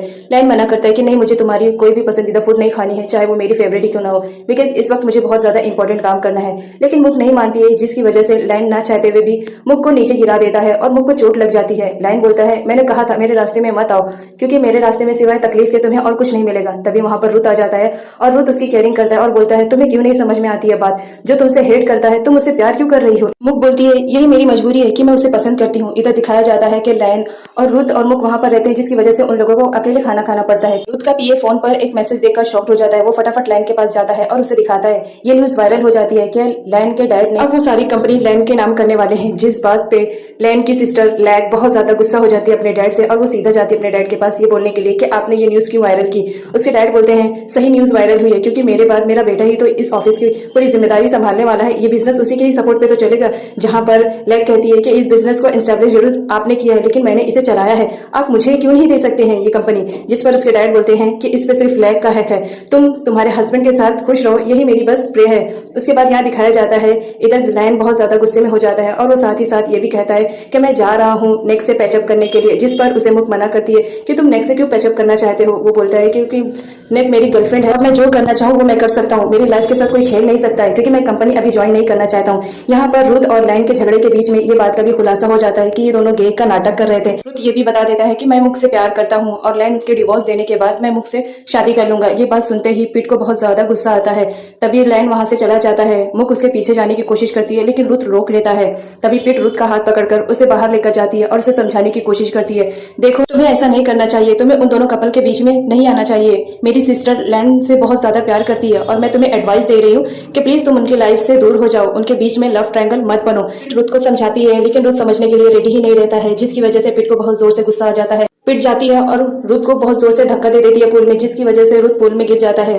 फिर बोलती है जितनी जल्दी तुम ये बात समझ लोगे तुम्हारे लिए बेटर रहेगा कि मेरी मुक सिस्टर लैन से बहुत ज्यादा प्यार करती है और तुम उसके बीच में मत आओ, ये तुम्हारे लिए बेटर रहेगा। इधर दिखाया जाता है निक को जो कि किसी को कॉल करती है। तभी डोर पे कोई आता है, वो जाती है डोर ओपन करने के लिए। वहां पर कोई और नहीं बल्कि डैनाई रहता है जो कि लैग का हस्बैंड रहता है। यहाँ पर वो आते ही निक से रोमांस करने लगता है। यहाँ पर ये बताया जाता है कि डायनाल और निक का अफेयर चलता रहता है, ये दोनों एक दूसरे से प्यार करते हैं। और यहाँ पर दिखाया जाता है ये भी कि उसने लैग से इस वजह से शादी की थी ताकि वो उसकी प्रॉपर्टी को हासिल कर पाए, जो कि वो नहीं कर पाया। तो उसने अब नेक को मोहरा बनाया था ताकि वो लैन की लाइफ में जाकर उससे उसकी प्रॉपर्टी छीन ले। इधर दिखाया जाता है वो स्पाई कैमरा वाली बात भी यहाँ पर उसी ने किया था ताकि वो लैन का वीडियो बनाकर उसे ब्लैकमेल कर सके, जिसमें वो लोग नाकाम रहते हैं। इधर नेक लैन को कॉल करती है और उसे अपने घर पर बुलाती है, जिसकी वजह से लैन वहां जाता है जहां पर वो पार्किंग एरिया में अपनी जीजा की कार को देख लेता है। बट यहाँ पर वो इमेजिन नहीं कर पाता है, उसे लगता है कि हो सकता है कुछ काम से यहाँ पर आए होंगे। उसके बाद यहाँ पर पता चल जाता है नुक को के लैन आ चुका है, तो वो उसे फटाफट दूसरे कमरे में भेजती है ताकि लैन को उसके अफेयर के बारे में ना पता चले। लैन ने देख लेता है अपनी जीजा की कार पार्किंग एरिया में, तो वो उसे अपना डाउट क्लियर करने के लिए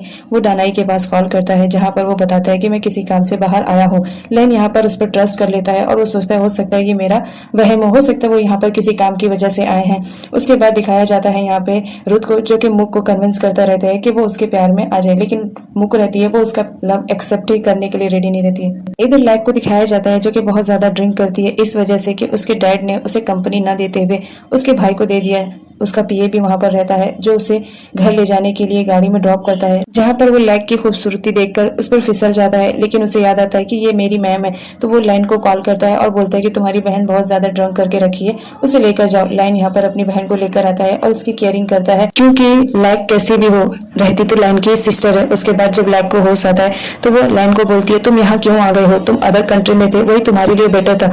तुम जब से आए हो मेरी लाइफ में कोई ना कोई प्रॉब्लम आ रही है, तुम जितनी जल्दी हो सके यहाँ से दूर चले जाओ, तुम्हारी वजह से मेरा बिजनेस मेरा नहीं रहा, वो भी मुझसे छिन गया। उसके बाद लैन वहां से चला जाता है। वो बाहर आता ही है कि कोई स्ट्रेंजर रहता है जो उसे मार देता है सर पर, जिसकी वजह से वो बेहोश हो जाता है। मारने के बाद वो आदमी लैन की जेब से कोई चीज लेकर वहां से चला जाता है। यहाँ पर दिखाया जाता है मुक आती है और लैन को इस हालत में देखकर बहुत ज्यादा शॉक रहती है। वो उसे होश में लाने की कोशिश करती है।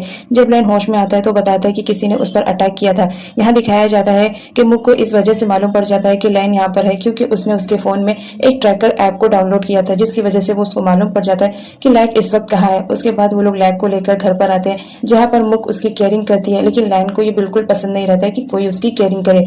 लेकिन यहाँ पर मुक जबरदस्ती लैन की केयरिंग करती है क्योंकि उसकी कंडीशन बहुत ज्यादा खराब रहती है। इधर बेहोशी की हालत में भी लायन को हमेशा नुक्कू दिखाई देती है और बेहोशी की हालत में भी वो नेक को ही आवाज देता रहता है, जिस पर मुक को बहुत ज्यादा गुस्सा आ जाता है कि मैं इसकी केयरिंग कर रही हूँ और ये याद कर रहा है वो भी मेरी सौतन को।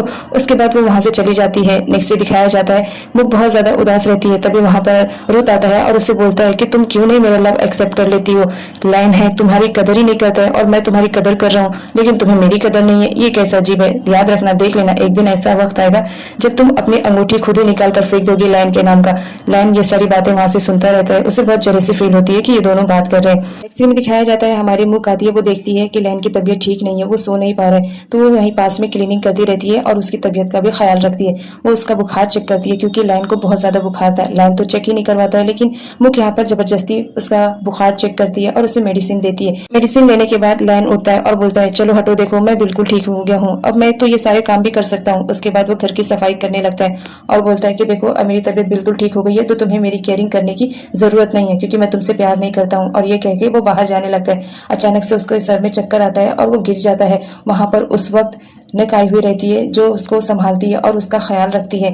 यहाँ पर दिखाया जाता है कि नुक को किसी और ने नहीं बल्कि रुत ने ही भेजा था ताकि लायन की जिंदगी में नुक आ जाए और मुक मेरी जिंदगी में वापस आ जाए। इसलिए वो प्लानिंग करता है और साथ ही साथ वो नुक से भी हाथ मिला लेता है क्योंकि वो लायन को चाहती थी। इसलिए अब वो नुक और लायन का पेचअप कराने पे तुल गया था। साथ ही साथ उसने अपने घर में सीसीटीवी कैमरा लगवा दिए थे ताकि और उसको हर पल की खबर मिलती रही। वो कैमरा में देख ही रहा था। तभी वहां पर उसका पीए आ जाता है जो बोलता है उसे कि तुम ठीक नहीं कर रहे हो, किसी दो लोगों के बीच में दरार पैदा करना ये बिल्कुल भी अच्छी बात नहीं है। तुम ऐसा करके अपना प्यार हासिल नहीं कर पाओगे बल्कि उसे खो दोगे।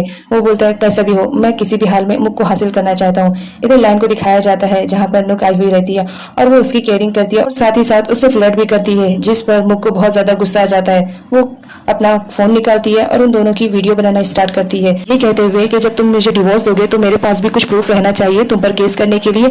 ये वीडियो मेरे लिए प्रूफ रहेगा। जिस पर एक पल के लिए लायन और नुक थोड़ा डर जाते हैं लेकिन फिर भी लायन हिम्मत बनाकर कहता है तुम्हें जो करना है वो कर लो, तुम जानती हो ना मैं नेक्स्ट से पैचअप करने वाला हूँ। साथ ही साथ उसे बोलता है कि जब मैं मुक को डिवोर्स दे दूंगा उसके बाद मैं तुमसे शादी कर लूंगा। ये बात सुनते ही मुक तो बहुत ज्यादा शॉक्ड में हो जाती है कि लायन मेरे ही सामने ये सारी बातें कर रहा है, लेकिन वो हिम्मत बना के नुक के सामने उससे मुकाबला करती है। रुत को दिखाया जाता है जो सीसीटीवी कैमरास में देखता रहता है। वो बोलता है चलो प्लानिंग के अकॉर्डिंग काम हो रहा है, अब जल्द ही नुक वो काम कर देगी जो मैं नहीं कर पाया हूँ। नेक्स्ट डे दिखाया जाता है कि नुक लायन के डैड के पास जाती है जहाँ पर वो सच्चाई बता देती है कि कोई अटैकर है जो लायन पे अटैक किए जा रहा है और मैं चाहती हूँ कि हम लोग मिलकर उस अटैकर को ढूंढे। जिस पर लायन के फादर एग्री हो जाते हैं। इन दोनों की बातों को लायक सुन लेती है। वो समझ जाती है कि कोई है जो मेरे भाई पे अटैक करवा रहा है और उसे मारना चाहता है।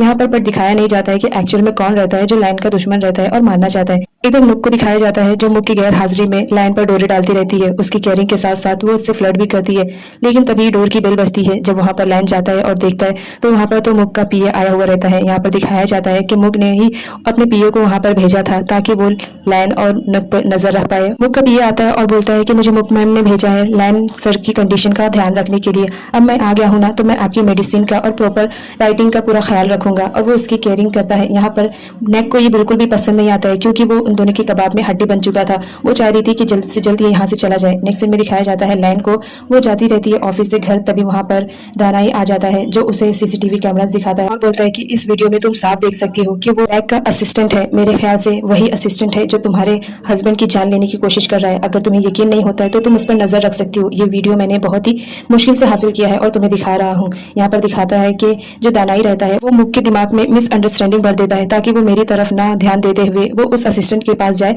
और उससे क्वेश्चन करे। दानाई ने ये सब अपने बचाव के लिए किया था। दानाई की बातों में आकर मुक जाती है उस असिस्टेंट से मिलने के लिए और वो पास की बातों को सोचती है कि वो जो किलर था जो लायन को मारना चाहता था वो लेफ्ट हैंड साइड था। इसका मतलब क्या ये भी लेफ्ट हैंड साइड है? तो वो जाकर चेक करती है तो वो फाइनली लेफ्ट हैंड साइडेड रहता है। वो कुछ लिखता रहता है लेकिन मुक के पास उसके खिलाफ कोई सबूत नहीं रहता है, इसलिए वो खामोश रहती है। यहाँ पीठ को ये सच्चाई मालूम पड़ जाती है कि रुत है वो उसकी बहन से प्यार करता है। उसे बहुत ज्यादा बुरा लगता है और वो ये भी सुन लेती है कि वो प्लानिंग कर रहा है ताकि वो लायन और मुक का रिश्ता तोड़ पाए। जहाँ पर पीठ को बहुत ज्यादा गुस्सा आता है। वो समझाने की कोशिश करती है रुत को, लेकिन रुत रहता है वो मुक के प्यार में इस कदर पागल रहता है कि वो बोलता है मुझे किसी भी कंडीशन में मुक चाहिए क्योंकि मैं उससे बहुत ज्यादा प्यार करता हूँ। जिस पर पीठ बोलती है तुम बहुत ही ज्यादा गलत कर रहे हो। उसके बाद वो वहां से जाती है और उसने जो साल भर मेहनत करके एक फाइल प्रिपेयर किया था वो फाइल को डस्टबिन में डाल देती है और बोलती है जो मेरे दी और जीजा के बीच मिसअंडरस्टैंडिंग पैदा कर रहा है, मैं उसके साथ कैसे काम कर सकती हूँ। घर आने के बाद दिखाया जाता है कि रुत से मिलने वाले मॉडल पर वो अपना पूरा गुस्सा निकालती है और बोलती है, देखना एक दिन ऐसा आएगा ना, मैं तुम्हें बर्बाद कर दूंगी। नेक्स्ट सीन में दिखाया जाता है हमारे मुख को, जो कि स्विमिंग पूल में स्विमिंग करती रहती है। इधर लाइन को दिखाया जाता है जो अपने फोन में बिजी था, तभी उसकी नजर जाती है जहाँ पर एक पोस्ट वायरल हो जाती है। वो वायरल पोस्ट कोई और नहीं बल्कि लैन और मुख की शादी की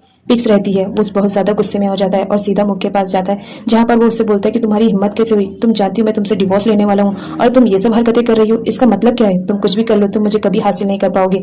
जहाँ पर मुख बताती है कि मैंने ये पोस्ट नहीं किया है, मुझे नहीं मालूम कि किसने पोस्ट किया है। यहाँ पर लैन मुख की बातों पर ट्रस्ट नहीं करता है और उसे ब्लेम पे ब्लेम दिया जाता है। तभी वहाँ पर रुत आ जाता है और उससे दूर करता है कि तुम हटो। जब वो कह रही है कि ये पोस्ट उसने नहीं किया है, मतलब नहीं किया है, तुम क्यों नहीं इसकी बातों पे ट्रस्ट करते हो। लैन बोलता है मैं ट्रस्ट कर तो रहा हूँ, ये काम इसी ने किया है। जिस पर रुत को गुस्सा आ जाता है और वो लैन को पुल में पुश कर देता है, जिसकी वजह से वो पुल में गिर जाता है।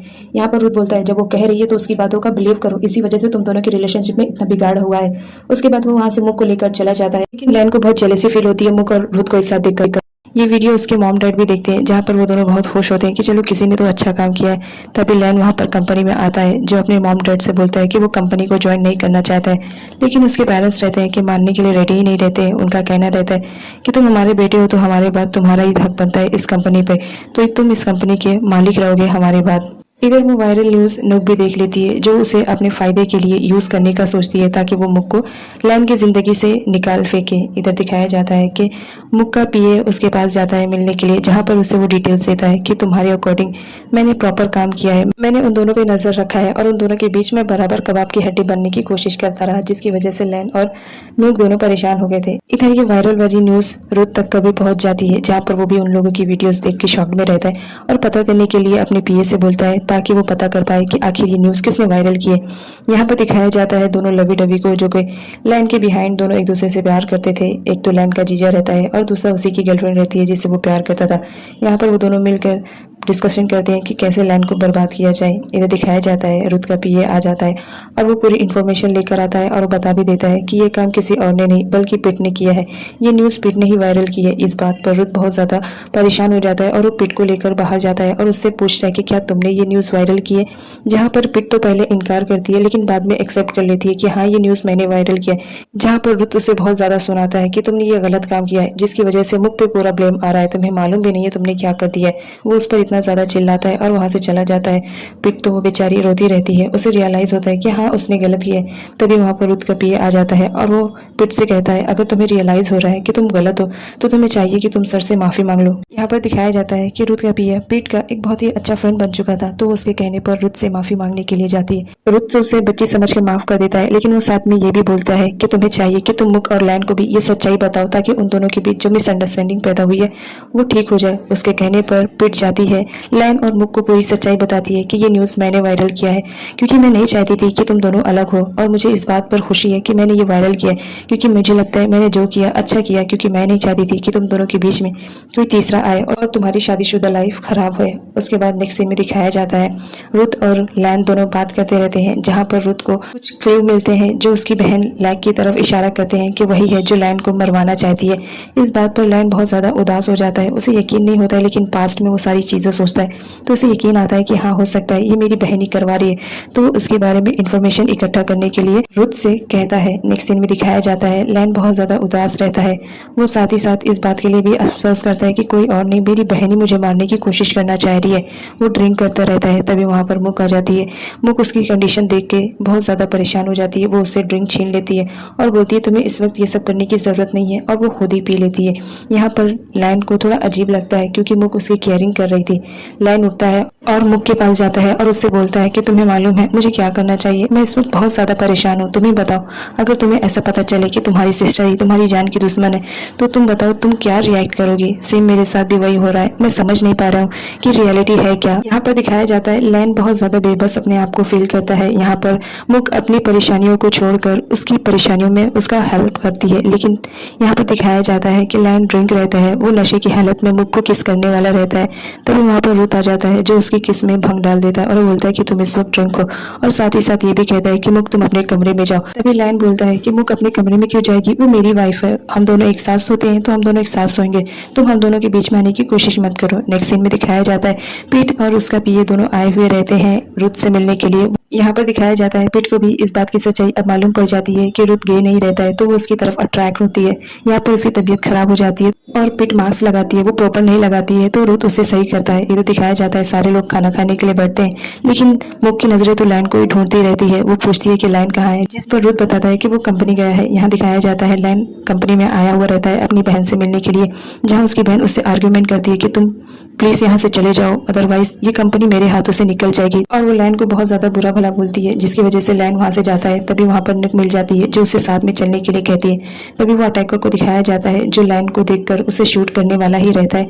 तभी मुक की नजर पड़ जाती है, वो शूटर को देखकर समझ जाती है कि इसे शूट करने वाला वो फटाक से जाती है और लैन को बचाने के चक्कर में उसे लेकर नीचे गिर जाती है। वो लैन को बताती है कि कोई है जो तुम पर अटैक करने वाला था। वो इशारा करती है, लेकिन यहाँ पर दिखाया जाता है वो किलर अपनी गन को अंदर रख के अपना फोन यूज करने लगता है, जिसकी वजह से लैन को फिर से मुक पर शक होता है कि ये झूठ बोल रही है। लेकिन यहाँ पर मुक बताती है कि वो झूठ नहीं बोल रही है, लेकिन लैन और मुक उसकी बातों पे भरोसा नहीं करते हैं।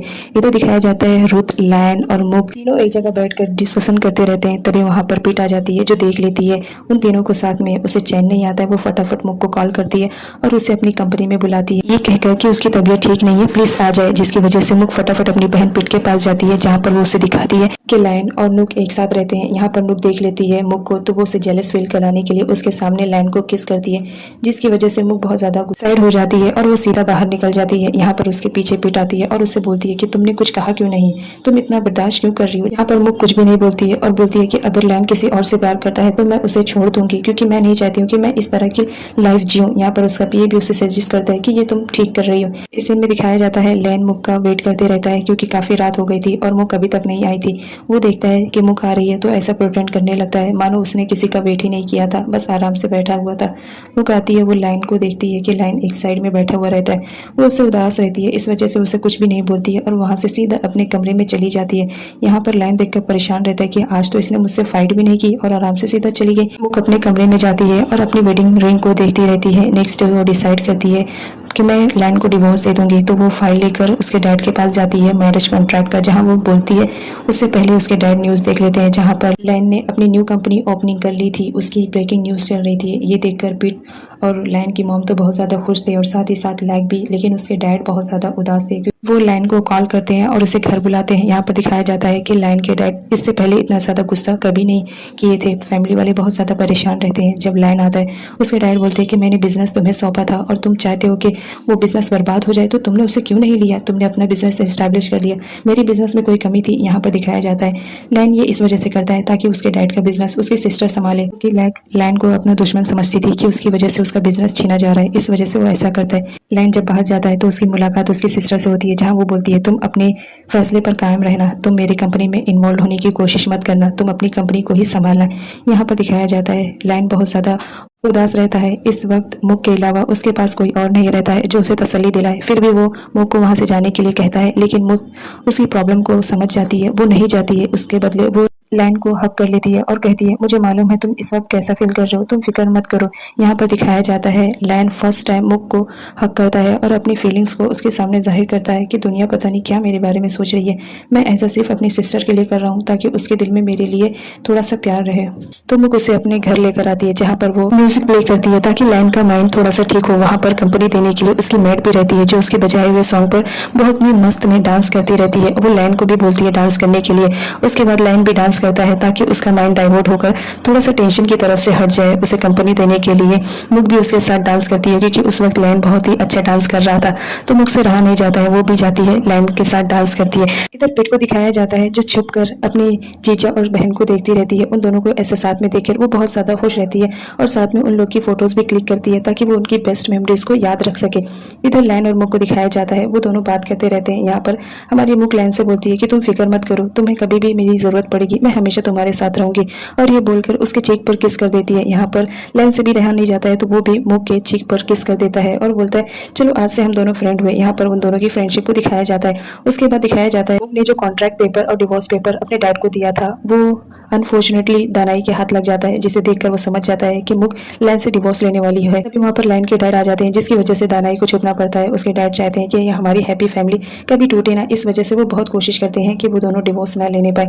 इधर दिखाया जाता है हमारी को जो बात लेती रहती है। बात लेने के बाद जब वो टॉवल लपेट कर बाहर निकलती है तो वो लाइन से टकरा जाती है, जिस पर मुक बोलती है कि किसी के भी बाथरूम में आने से पहले उसकी परमिशन ले लेनी चाहिए। उसके बाद मुक वहां से जाती है तो लाइन भी उस साइड हो जाता है। जब वो दूसरी साइड जाती है उस वक्त भी लाइन दूसरी साइड हो जाता है। तभी अचानक से लाइन बोलता है कि कोई जरूरत नहीं है, तुम रुको, मैं ही आगे चला जाता हूँ। तभी अचानक से मुक की नजर दीवार पर जो छिपकली रहती है उस पर चली जाती है, जिसकी वजह से वो बहुत ज्यादा डर जाती है और वो जाकर लाइन की गोद में चढ़ जाती है और बोलती है कि उस छिपकली को भगाओ। यहाँ पर उससे लाइन टीज करता है कि तुम कोई छोटी बच्ची नहीं हो, बड़ी हो गई हो, अब भी तुम छिपकली से डर रही हो, चलो नीचे उतरो, तुम्हारा मालूम है तुम्हारा कितना वेट हो गया, मैं तुम्हें अब और गोद में नहीं रख सकता हूँ, जितनी जल्दी हो सके नीचे उतरो। तभी लाइन को पास्ट का याद आता है, जहाँ पर दिखाया जाता है कि एक दिन लाइन और मुक दोनों फाइट करते रहते हैं पेड़ के नीचे। तभी अचानक से मुक के सर पर छिपकली गिर जाती है, जिसकी वजह से मुक बहुत ज्यादा डर जाती है। लाइन उसे बता देता है कि छिपकली तुम्हारे ऊपर गिर गई है, बहुत ज्यादा डर जाती है और वो लाइन से हेल्प मांगती है। यहाँ लाइन तो छिपकली को हटा देता है, लेकिन बाद में अपने हाथ पर लेकर वो मुक को डराते रहता है, क्योंकि मुक छिपकली से बहुत ज्यादा डरती रहती है। उसके बाद प्रेजेंट में दिखाया जाता है, लाइन बोलता है कि अब नीचे उतर जाओ, छिपकली यहाँ से चली गई है। तो मुक उतर कर देखती है, बोलती है चली गई है क्या। उसके बाद फिर से लाइन बचपन की तरह ही मुक को डराता है। मुक बोलती है कि आइंदा मेरे साथ ऐसा मजाक मत करना, तुम्हें मालूम है मैं छिपकली से बहुत ज्यादा डरती हूँ। और इस दौरान उन दोनों की फाइट हो जाती है, जिसमें मुक का टॉवल नीचे गिर जाता है। वो लाइन को बोलती है अपनी आइज क्लोज करने के लिए, लेकिन लाइन तो आइज क्लोज करने का नाम ही नहीं लेता है। उसके बाद मुक वहां से चली जाती है। नेक्स्ट सीन में दिखाया जाता है मुक बेड पर लेटी रहती है और बहुत ज्यादा शाय फील करती है कि उसका टॉवल लाइन के सामने गिर गया था। जब भी वहां पर लाइन आ जाता है और उसे टीज करते हुए कहता है चलो हटो, ये मेरा बेड है। लेकिन मुक बोलती है कि मुझे बहुत ज्यादा डर लग रहा है, मुझे आज यहीं पर सोने दो। तो लाइन भी मना नहीं करता है और उसे बोलता है ठीक है तुम सो जा। इधर दिखाया जाता है हमारी पीठ को, जो कि आई हुई रहती है रुथ से मिलने के लिए, लेकिन वो देख लेती है जहाँ पर निब्बू उससे मिलने के लिए आई हुई रहती है। यहाँ पर दोनों की प्लानिंग को सुन लेती है और वो उससे बोलती है कि तुम्हारी हिम्मत कैसे हुई मेरी सिस्टर के साथ चीट करने के लिए। तभी उसे याद आता है कि उसने मुक और लाइन के साथ ली हुई एक फोटो है, तो वो निक को दिखाती है जेलस फील करने के लिए, जहाँ पर मुक उसे वीडियो को डिलीट कर देती है और वो बोलती है कि अब तुम्हारे पास कोई ऐसी वीडियो है ही नहीं और ना ही फोटो है, तो ज्यादा इतराओ मत। जिस पर पिट को बहुत ज्यादा गुस्सा आ जाता है, लेकिन रुथ उसे समझा देता है। इधर दिखाया जाता है हमारे लाइन को, जो कि बैठा रहता है और अपने बारे में सोचते रहता है। तभी वहां पर मुक आ जाती है उसके लिए कॉफी लेकर। वो कॉफी पीता है, उसके बाद वो टहलने के लिए बाहर जाता है, जहाँ उसकी मुलाकात नुक से होती है। यहाँ पर मुक लाइन को आई लव यू बोलकर उसे किस करती है। वैसे ही लाइन को मुक की किस का याद आ जाता है, जब मुक ने उसे किस किया था। वो उसकी किस को याद करते रहता है। नेक्स्ट सीन में लाइन को दिखाया जाता है, जो रुथ के घर पर जाकर उससे बात करता है उस अटैकर के बारे में, कि कुछ इन्फॉर्मेशन जमा करे ताकि उस अटैकर के बारे में हमें कुछ इन्फॉर्मेशन मिले और हम उसे जेल में डाल सके। जिस पर रुथ भी उसका साथ देता है। यहाँ पर दानाई एक बार फिर से मुक से मिलता है और उसका माइंड डाइवर्ट करता है, ताकि उसकी तरफ उसका माइंड ना आने पाए। वो फिर से अपनी ही वाइफ के पीए के बारे में बात करता है कि हो सकता है वही अटैक करवा रहा हो, अगर तुम्हें प्रूफ चाहिए तो मैं दे सकता हूँ। इधर लाइन और मुक दोनों आए हुए रहते हैं। लाइन ने प्लान बनाया था कि मैं ऑफिस में जाकर उस बंदे के बारे में पता करूंगा जो अटैक कर रहा है, तो उस कंपनी में आना चाहता था। जिस पर उसके डैड बहुत ज्यादा खुश हो जाते हैं कि चलो फाइनली तुम्हें कुछ तो अकेला ही कि तुम इस कंपनी में इन्वॉल्व होने वाले हो। उसके बाद वो सारे लोगों से अनाउंस कर देते हैं कि मेरा बेटा इस कंपनी में रिटर्न आ रहा है। ये बात सुनते ही लैक का तो पारा चढ़ जाता है। वो बोलती है तुमने फिर से वही काम किया जिसमें मैं खुश नहीं हूँ, तुम जानते हो ना कि ये कंपनी मैं चाहती हूँ, तो तुम क्यों नहीं इस कंपनी से दूर हट जाते हो। उसके बाद लैक को दिखाया जाता है, जो अपने कैबिन में जाकर बहुत ज्यादा गुस्सा दिखाती है कि फिर से लाइन मेरी जिंदगी में आकर मेरी जिंदगी को तबाह कर रहा है। मैं उससे कितनी ज्यादा नफरत करती हूँ, मैं तो उसकी शक्ल भी नहीं देखना चाहती हूँ, और वो है कि बार बार मुझे अपनी शक्ल ही दिखाया जा रहा है। रुथ को दिखाया जाता है जो पूल के पास बैठकर ड्रिंक करता रहता है और मुक के ही बारे में सोचता रहता है, क्योंकि वो मुक से बहुत ज्यादा प्यार करता है। यहाँ पर मुक आती है और उसे थैंक्स बोलती है इस वजह से कि वो लाइन की हेल्प कर रहा है उस किलर को पकड़ने के लिए। तभी वहां पर लाइन आ जाता है और उन दोनों की बातें सुनता है। उसे बहुत ज्यादा जेलसी फील होती है कि ये दोनों आपस में बैठकर बात कर रहे हैं, तो उन्हें परेशान करने के लिए वो वहीं पूल में स्विमिंग करने लगता है। उसके बाद रात में दिखाया जाता है वो अटैकर आकर लाइन पे अटैक करता है। लाइन तो यहाँ पर बुरी तरह जख्मी हो जाता है, क्योंकि वो अटैकर लाइन पर भारी पड़ जाता है। वो अटैकर गन निकालता है और लाइन को शूट कर देता है, जिसकी वजह से मुक बहुत ज्यादा चिल्लाती है और रोती रहती है। तभी मुक की आंख खुल जाती है, ये उसका ड्रीम रहता है। इस बात से वो बहुत ज्यादा परेशान हो जाती है और सीधा रुथ के कमरे में जाती है, जहाँ पर लाइन रहता है। वो लाइन को देखते ही उसे हक कर लेती है और बोलती है फाइनली तुम ठीक हो, ये देखकर बहुत ज्यादा खुशी हुई। यहाँ पर हमारी पीठ को दिखाया जाता है, जो फाइनली 18 ईयर्स की हो चुकी थी। अब वो अपनी मन की मालिक हो चुकी थी, वो जो चाहती वो कर सकती थी। नेक्स्ट डे जब पीठ कंपनी में आई हुई रहती है, तो वो रुथ के पीओ को ट्रीट देती है और बोलती है कि मैं 18 की हो चुकी हूँ। यहाँ पर दिखाया जाता है कि पीठ अब रुथ के साथ बहुत ज्यादा टाइम स्पेंड करने लगी थी। वो अब पीठ से प्यार करने लगी थी, लेकिन वो उसे कन्विंस नहीं कर पा रही थी। बस उसके साथ ही टाइम स्पेंड करने में उसे बहुत ज्यादा अच्छा लग रहा था। वो उसकी कंपनी में रहना चाहती थी और उसके साथ काम करना चाहती थी। लाइन जब कंपनी में आता है तो देखता है कि मुक काम कर रही है, लेकिन उसके सामने उसकी ही सिस्टर का पीए बैठा रहता है, तो उसे बहुत ज्यादा जेलसी फील होती है। लाइन मुक को लेकर वहां से दूसरी जगह चला जाता है और बोलता है कि आइंदा तुम मेरे साथ रहोगी मेरे कैबिन में। उसके बाद नेक्स्ट सीन में दिखाया जाता है लाइन को, जो कि नुक के साथ रहता है। नुक ने उसे कॉल करके बुलाया था। यहाँ पर आने के बाद नुक उसके साथ फ्लर्ट करने की कोशिश करती है और लैन भी उसके फ्लर्ट में इन्वॉल्व हो जाता है। वो दोनों एक साथ टाइम स्पेंड करते हैं। यहाँ पर मुक को दिखाया जाता है जो अपना म्यूजिक सुनती रहती है और लैन को कॉल करती है क्योंकि लैन को बहुत देर हो चुकी थी घर वापस आने में। तो वो कॉल करती है बट लैन कॉल रिसीव नहीं करता है। तो उसे लगता है कि घर में कोई है, तो वो जाती है देखने के लिए, जहाँ पर वो अटैकर आकर लैन को मारने लगता है। लैन हेल्प के लिए चिल्लाती है लेकिन वहाँ पर कोई नहीं आता है क्योंकि सब अपने अपने कमरे में रहते हैं। यहाँ पर रुथ को दिखाया जाता है वो बहुत ज़्यादा परेशान रहता है। वो मुक के फ़ोन पर कॉल करता है लेकिन मुक का फ़ोन नीचे गिरने की वजह से वो कॉल रिसीव नहीं कर पाती है। यहाँ पर वो अटैकर उसे जान से मार देने की कोशिश करता है। यहाँ पर रुथ को दिखाया जाता है जो मुक को लेकर बहुत ज़्यादा परेशान रहता है। तो वो कॉल करता है बट मुक कॉल नहीं उठाती है। तो वो पिट पर कॉल करता है और उससे मुक का हाल पूछता है, जहाँ पर वो बोलता है कि मुक कॉल नहीं रिसीव कर रही है, तो मुझसे जाकर एक बार चेक कर लो। तो पिट उसके कहने पर मुक के कमरे में आती है, जहाँ पर वो देखकर हैरान रह जाती है कि वो अटैकर उसकी बहन को मारने ही वाला होता है। तो पिट यहाँ पर उसे पुश कर देती है और अपनी बहन को बचा लेती है, लेकिन वो अटैकर दोबारा से आकर मुक पे अटैक करने ही वाला रहता है। तभी वहाँ पर लाइन आ जाता है और उस अटैकर और लाइन के बीच जबरदस्त फाइट होती है। तभी यहाँ पर पिट के दिमाग में आइडिया आता है। वो फटाफट रुथ को कॉल करती है और उसे बुलाती है। यहाँ पर दिखाया जाता है जो अटैकर रहता है वो बाहर भागने की कोशिश करता है लेकिन लाइन भी उसके पीछे जाता है और उन दोनों के बीच फाइट होती है, जहाँ पर लाइन उस अटैकर को मारता है बट फिर भी वो अटैकर जैसे तैसे करके भाग जाता है। लाइन के हाथ नहीं लगता है। वहाँ पर रुथ भी आया हुआ रहता है। वो पूछता है कि आखिर बात क्या है। लाइन बताता है कि कोई आया था जो मुक पर अटैक कर रहा था और उसे जान से मार देने की कोशिश कर रहा था। यहाँ पर तो मुक का बुरा हाल रह जाता है। वो बहुत ज्यादा डर जाती है। यहाँ पर दिखाया जाता है मुक का बुरा हाल रहता है। वो बहुत रोती है। तभी लाइन आ जाता है और उसे हक कर लेता है और बोलता है तुम्हें फिक्र करने की जरूरत नहीं है, मैं जब तक यहाँ हूँ तुम्हें कोई हर्ट नहीं कर सकता है। यहाँ पर सारी फैमिली वाले भी बहुत ज्यादा परेशान रहते हैं कि आखिर वो कौन था जो मुक को मारना चाहता था। इधर दानाई को दिखाया जाता है जो कि बात देता रहता है। यहाँ पर फ्रेंड्स सच्चाई सामने आ जाती है कि वो दानाई ही रहता है जो मुक पर अटैक करने के लिए वहां पर गया था। इसके अलावा यहाँ पर यह भी साबित हो जाता है कि लाइन को भी जो मारने वाला अटैकर था वो कोई और नहीं बल्कि दानाई ही रहता है। वही उस पर अटैक किया जा रहा था, लेकिन मुक की वजह से वो हर बार उसका प्लान फेल हो जाता था। इस बात की वजह से वो मुक को ही मारना चाहता था, लेकिन यहाँ पर उसका प्लान ये भी फ्लॉप हो जाता है। वो मुक को नहीं मार पाता है। इधर लाइन अटैकर के रिलेटेड मुक से बात करता रहता है लेकिन मुक इतनी ज़्यादा डरी हुई रहती है कि उसके कोई भी क्वेश्चन का आंसर नहीं दे पाती है। जहाँ पर लाइन बोलता है कि तुम्हें फिक्र करने की ज़रूरत नहीं है, तुम अब मेरे पास हो, तुम्हें कोई भी हर्ट नहीं कर सकता है।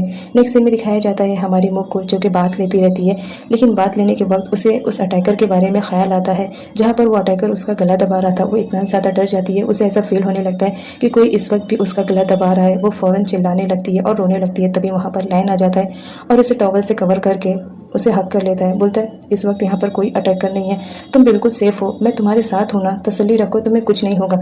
उसके बाद वो उसे बेडरूम में लेकर जाता है जहाँ पर हमारे मुक को दिखाया जाता है वो बहुत ज़्यादा डरी हुई रहती है। वो लाइन से बोलती है कि प्लीज़ मुझे छोड़कर कहीं मत जाना, कहीं फिर से वो अटैकर आ जाएगा तो फिर मैं क्या करूँगी।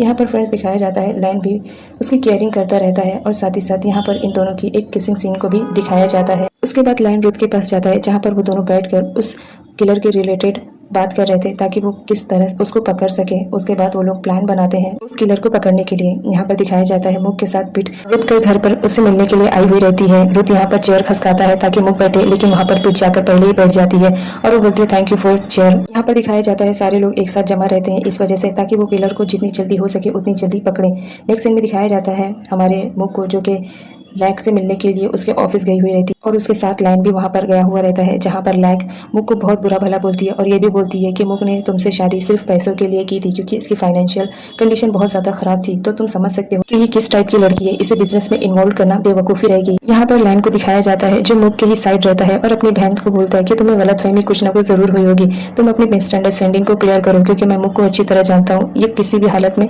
ऐसा कोई काम नहीं करेगी, अगर इसने कोई काम ऐसा किया है तो जरूर कुछ ना कुछ इसकी प्रॉब्लम रही होगी।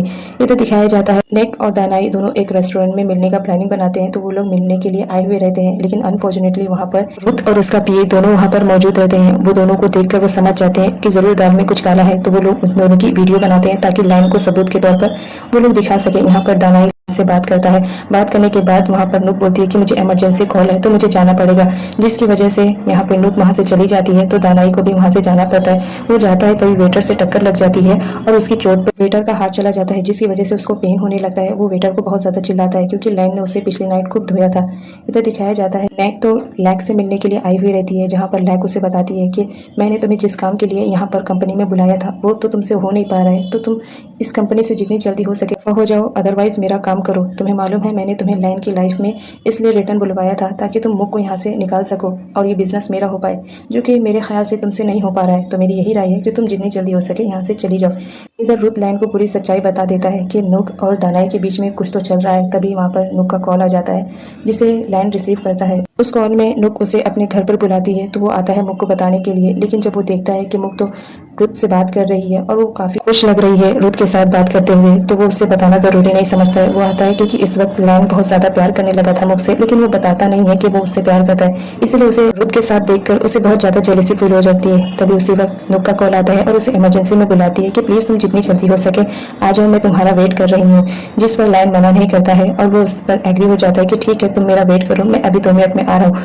वो वहाँ मिलने के लिए जाता है नुक से। तभी पीछे से रुथ आ जाता है और उसे बोलता है क्या तुम मुझसे प्यार नहीं करते हो? देखो अगर तुम मुझसे प्यार कर रहे हो तो प्लीज नुक के पास मत जाओ, ये बातें हमारी नुक भी सुनती रहती है। लेकिन लैन उसकी बातों को नजरअंदाज करते हुए वहां से चला जाता है। यहाँ पर दिखाया जाता है कि लैन अब मुक की लाइफ में कुछ ज्यादा प्रॉब्लम नहीं क्रिएट करना चाहता था। वो जान चुका था कि मैं जब तक मुक की लाइफ में रहूंगा मेरी वजह से उसे कोई ना कोई हर्ट करते रहेगा।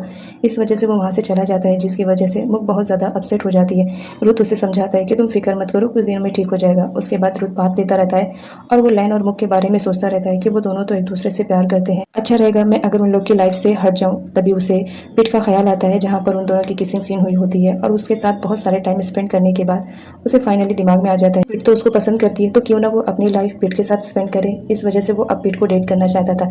यहाँ पर दिखाया जाता है लैन आ जाता है नुक के पास उससे मिलने के लिए, जहाँ पर उसने डिनर की प्लानिंग की थी। लैन वहाँ पे से जाने वाला ही रहता है, तभी नुक पेट दर्द का बहाना बना देती है और बोलती है मेरे पेट में इस वक्त बहुत ज़्यादा दर्द हो रहा है, प्लीज़ मेरी मेडिसिन ले आओ और मुझे छोड़कर कहीं भी मत जाओ। लैन को ये सब रियल लगता है तो वो नुक को उसके कमरे तक का ड्रॉप करता है और उसकी केयरिंग करता है। बोलता है तुम फिक्र मत करो, मैं यहाँ से कहीं नहीं जाऊँगा। जिस पर नुक उसका हाथ पकड़ लेती है, बोलती है मुझे बहुत अच्छा लग रहा है कि तुम मेरे साथ इस वक्त हो जब मुझे सबसे ज़्यादा तुम्हारी ज़रूरत है, चलो अच्छा रहेगा। नुक के सोने के बाद लैन भी वहीं पास में ही सो जाता है। जब मॉर्निंग में लैन की आँख खुलती है तो उसके सामने मुक दिखाई देती है।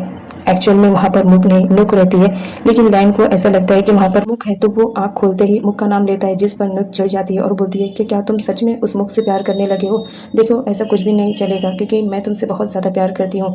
यहाँ पर दिखाया जाता है जैसा कि रुथ ने लैन से बताया था कि नुक और दानाई के बीच में कुछ तो चक्कर चल रहा है, तो वो उसके घर में आकर कुछ इन्फॉर्मेशन जमा करने की कोशिश करता है ताकि उसके खिलाफ उसे कुछ सबूत मिले। वो घर की छानबीन तो करता है लेकिन उसे कुछ भी नहीं मिलता है। उसी वक्त वहाँ पर नुक आ जाती है जो बोलती है कि क्या तुम ढूंढ रहे हो? लैन बहाना बनाते हुए कहता है कि मैं टॉवल ढूंढ रहा हूँ, तो नुक उसे टॉवल देती है और बोलती है कि ये यहाँ रखा है, तुमने देखा नहीं। उसके बाद यहाँ पर दिखाया जाता है कि वो दोनों ब्रेकफास्ट करते हैं जहाँ पर नुक बोलती है कि तुम प्लीज मुक को डिवोर्स दे दो और आफ्टर डिवोर्स तुम मुझसे शादी कर लो। लैन उससे कुछ टाइम मांगता है। इधर दिखाया जाता है नुक और मुक दोनों एक साथ फिर से मिलते हैं, जहाँ पर लैन एक बार फिर मुक को चिढ़ाती है और उसे ये भी कहती है कि मुझे मालूम पड़ गया तुमने लैन से शादी सिर्फ अपनी फाइनेंशियल कंडीशन को सही करने के लिए किया है। तुम कितनी घटिया किस्म की लड़की हो कि लैन को इस्तेमाल करके तुम उसकी प्रॉपर्टी पर कब्जा करना चाहती हो। यहाँ पर मुक भी चुप नहीं रहती है और नेक को करारा जवाब देती है कि तुम जैसी लड़की तो इस दुनिया में सबसे घटिया किस्म की लड़की होती है जो किसी के भी हस्बैंड पर नजर डालती रहती है।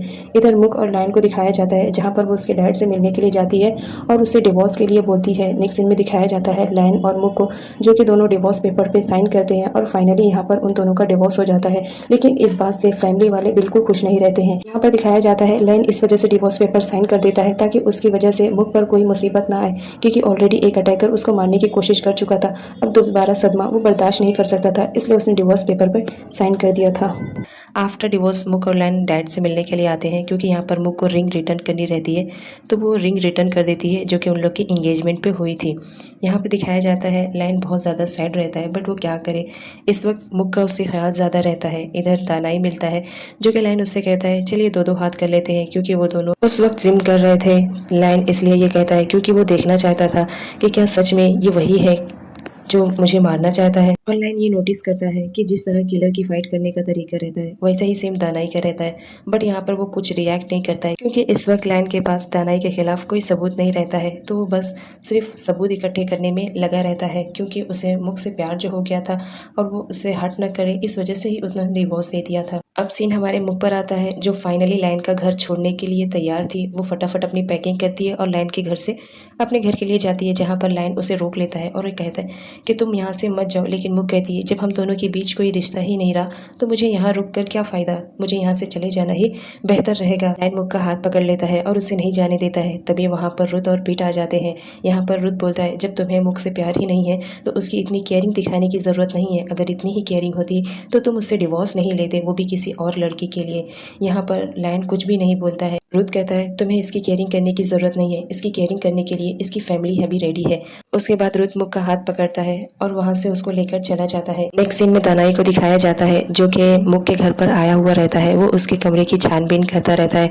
तभी अनफॉर्चुनेटली वहाँ पर रुत आ जाता है, जो देख लेता है और इन दोनों की भी ज़बरदस्त फाइट होती है। यहाँ पर दिखाया जाता है उसी वक्त किसी काम से लायन भी वहाँ पर आ जाता है और वो भी फाइट करता है। यहाँ पर दिखाया जाता है कि लायन और रुत दोनों मिलकर दानाई से फाइट करते हैं, लेकिन अनफॉर्चुनेटली दानाई उन दोनों को हराकर वहाँ से जैसा तैसा भी भाग जाता है। उसके बाद नेक्स्ट सीन में दिखाया जाता है कि दानाई सीधा आता है नुक से मिलने के लिए। उसी वक्त नुक से मिलने के लिए लैक आती है और साथ ही साथ लायन भी आता है, जहाँ पर लैक देख लेती है उन दोनों को और समझ जाती है कि उसके हस्बैंड का और लायन की गर्लफ्रेंड का अफेयर चल रहा है। उसके बाद वो आती है और सीधा नुक को एक थप्पड़ जुड़ देती है और बोलती है कि तुम्हारी हिम्मत कैसे हुई मेरे हस्बैंड को मेरे खिलाफ करने के लिए और उसे अपने प्यार के जाल में फंसाने के लिए।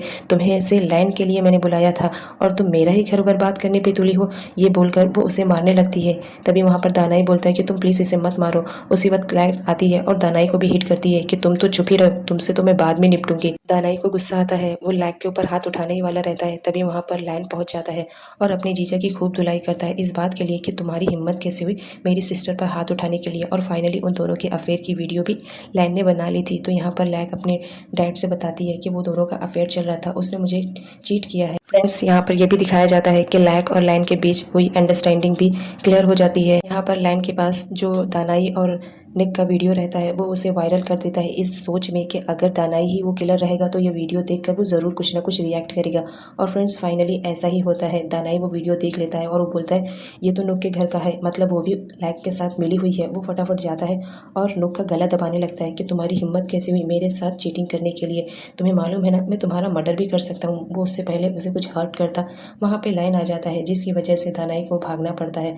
यहाँ पर लायन नुक से सच्चाई जानने की कोशिश करता है, लेकिन नुक सच्चाई नहीं बताती है और छुपाती रहती है बातों को। उसके बाद कुछ दिनों के बाद सीन दिखाया जाता है नुक अपने स्ट्रेस को कम करने के लिए डीजे की जॉब फिर से कंटिन्यू करने लगती है। तभी उसकी नज़र लायन पे जाती है, जो कि पीछे ही खड़ा रहता है। तभी उसे किलर भी दिखाई देने लगता है, जहाँ पर वो समझ जाती है कि ये किलर लायन को हर्ट करने के लिए आया है। तो वो पिट से बताती है कि यहाँ पर किलर रिटर्न आ चुका है। वो लायन के पास जाती है, जहाँ पर वो किलर ऑलमोस्ट लायन को मारने ही वाला था। तभी मुक आगे आ जाती है और जिसकी वजह से लायन की जगह मुक को चाकू लग जाता है। यहाँ पर दिखाया जाता है फाइनली उस किलर का मांस निकाल देता है, जिसकी वजह से वो पहचान जाता है कि ये दानाई है। अब तो उसके खिलाफ सबूत भी इकट्ठे करने थे उसे। वो उसके पीछे जाने की कोशिश करता है, लेकिन मुक की कंडीशन इतनी ज़्यादा ख़राब रहती है कि वो उसे हॉस्पिटल ले जाना ज़्यादा ज़रूरी समझता है। लेकिन रुत वहीं पर रहता है, तो वो दानाई के पीछे जाता है, जहाँ पर उन दोनों की फाइट होती है। और फाइनली यहाँ पर रुत उसे पकड़ लेता है और पुलिस स्टेशन में डाल देता है। इधर मुक की कंडीशन बहुत ही ज़्यादा ख़राब हो जाती है, जिसकी वजह से उसे इमरजेंसी में शिफ्ट करना पड़ता है, जहाँ पर उसकी कंडीशन तो बहुत ज़्यादा ख़राब रहती है। लेकिन कुछ देर के बाद डॉक्टर बताते हैं कि अब उसकी कंडीशन ठीक है। उससे पेरेंट्स मिलने के लिए आते हैं, जहाँ पर मुक बताती है कि अब मैं ठीक हूँ, आप लोगों को परेशान होने की ज़रूरत नहीं है। लायन ने दानाई को वहाँ पर बुलाया था, जहाँ पर लैक को इतनी ज़्यादा गुस्सा आती है। वो दानाई को खूब मारती है कि तुम्हारी हिम्मत कैसे हुई, मुझे नहीं मालूम था कि तुम इस कदर भी गिर सकते हो। यहाँ पर लैक भी अपने भाई की तरफ रहती है, वो भी दानाई को जेल भेजने के लिए फिराक में रहती है। अब जो कि यहाँ पर लैक को सारी सच्चाई मालूम पड़ चुकी थी, तो वो मुक से माफ़ी मांगने के लिए आती है और बोलती है आई एम सॉरी, मेरे हस्बैंड की वजह से तुम्हें इस हाल में रहना पड़ रहा है। हो सके तो मेरी पिछली गलतियों को मुझे माफ़ कर दो। यहाँ पर मुक उसे माफ़ कर देती है।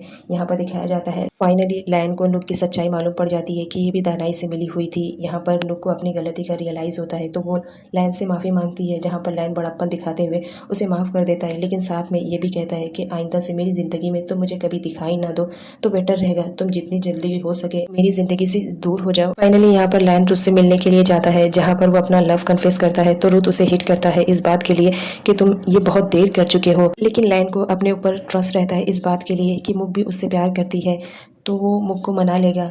यहाँ पर रुथ बोलता है, फाइनली तुमने अपना लास्ट डिसीजन बहुत ही ज़्यादा बेहतर लिया, मुझे प्राउड हो रहा है कि तुम मेरे फ्रेंड हो। यहाँ पर हमारी मुख को दिखाया जाता है जो आफ्टर डिवोर्स बहुत ज़्यादा स्ट्रेस में रहने लगी थी। तभी वहाँ पर लाइन को देखकर वो शॉक्ड हो जाती है। वो पूछती है लाइन से कि तुम यहाँ क्या कर रहे हो। यहाँ पर लाइन उससे अपना लव कन्फेस करता है और उससे एक चांस मांगता है, जहाँ पर मुख देने के लिए रेडी नहीं रहती है कि तुम फिर किसी नुक की वजह से मेरी लाइफ को स्पॉइल कर दोगे और मुझे छोड़ के चले जाओगे। लेकिन लाइन उसे किस कर लेता है और कहता है कि नहीं, अब ऐसा कभी नहीं होगा, मैं किसी भी नुक के लिए तुम्हें कभी नहीं छोड़ सकता हूँ, बिकॉज आई लव यू। यहाँ पर दिखाया जाता है पिट को, जो कि उसने कंपनी में काम किया था, वो बहुत ज़्यादा सक्सेसफुल हो गया था, इतना ज़्यादा कि उनकी कंपनी की रेटिंग हाई लेवल पे हो गई थी। इस वजह से वो सारे लोग बहुत ज़्यादा खुश हो रहे थे। फाइनली अपने जीजा को रिटर्न देखकर पिट के साथ साथ उसकी फैमिली वाले भी मुक को बोलते हैं कि लाइन को एक चांस दे। इधर लाइन को दिखाया जाता है कि वो ज़बरदस्ती मुक को एक एयर बलून में लेकर आता है अपना लव कन्फेस करने के लिए, जहाँ पर वो बताता है कि तुम मुझे लास्ट टाइम पे माफ़ कर दो, आगे से मेरी तरफ से कोई ऐसी गलती नहीं आएगी जिसकी वजह से तुम्हें हर्ट होना पड़े। यहाँ पर मुक उसकी बातों को सुनकर बहुत ज़्यादा रोने लगती है, क्योंकि उसे अपनी आंखों पे भरोसा नहीं होता है कि ये सारी बातें उसे लाइन कह रहा है। फाइनली यहाँ पर मुक शादी के लिए रेडी हो जाती है और यहाँ पर लाइन ने अपने डैड से रिंग भी रिटर्न लेकर आ चुका था। वो बोलता है कि डैड से मैंने बात कर ली है और ये रिंग फाइनली मैं अब तुम्हारे हाथों में डालना चाहता हूँ। यहाँ पर दोनों रिंग एक्सचेंज करते हैं और मुक बहुत ज़्यादा खुश रहती है। यहाँ पर एक किसिंग सीन भी दिखाया जाता है। उसके बाद सीन हम आता है हमारे इस ड्रामे के सेकेंड कपल पर, जो कि पीट और रुथ रहते हैं। यहाँ पर फाइनली रुथ अपने दिल का हाल पीट से कह देता है और पीट भी अपने दिल का हाल रुथ से कह देती है। और साथ ही साथ पीट रुथ से ये भी बताती है कि मैं 18 ईयर्स की नहीं थी, इस वजह से अपना लव कभी जाहिर नहीं किया तुमसे, लेकिन अब मैं 18 ईयर्स की हो चुकी हूँ, इसलिए मैंने तुमसे अपना लव कन्फेस कर लिया। और यहाँ पे इन दोनों की भी एक स्वीट सी किसिंग सीन को दिखाया जाता है। उसके बाद हमारे इस ड्रामे की लास्ट एपिसोड का लास्ट सीन दिखाया जाता है, जिसमें लाइन और मुक अपनी शादी की पिक्चर्स क्लिक करवाते हैं और ये दोनों की लव स्टोरी का यहाँ पे हैप्पी एंडिंग हो जाता है। फाइनली ये दोनों क्रेजी हेटर्स की लव स्टोरी कंप्लीट हो जाती है।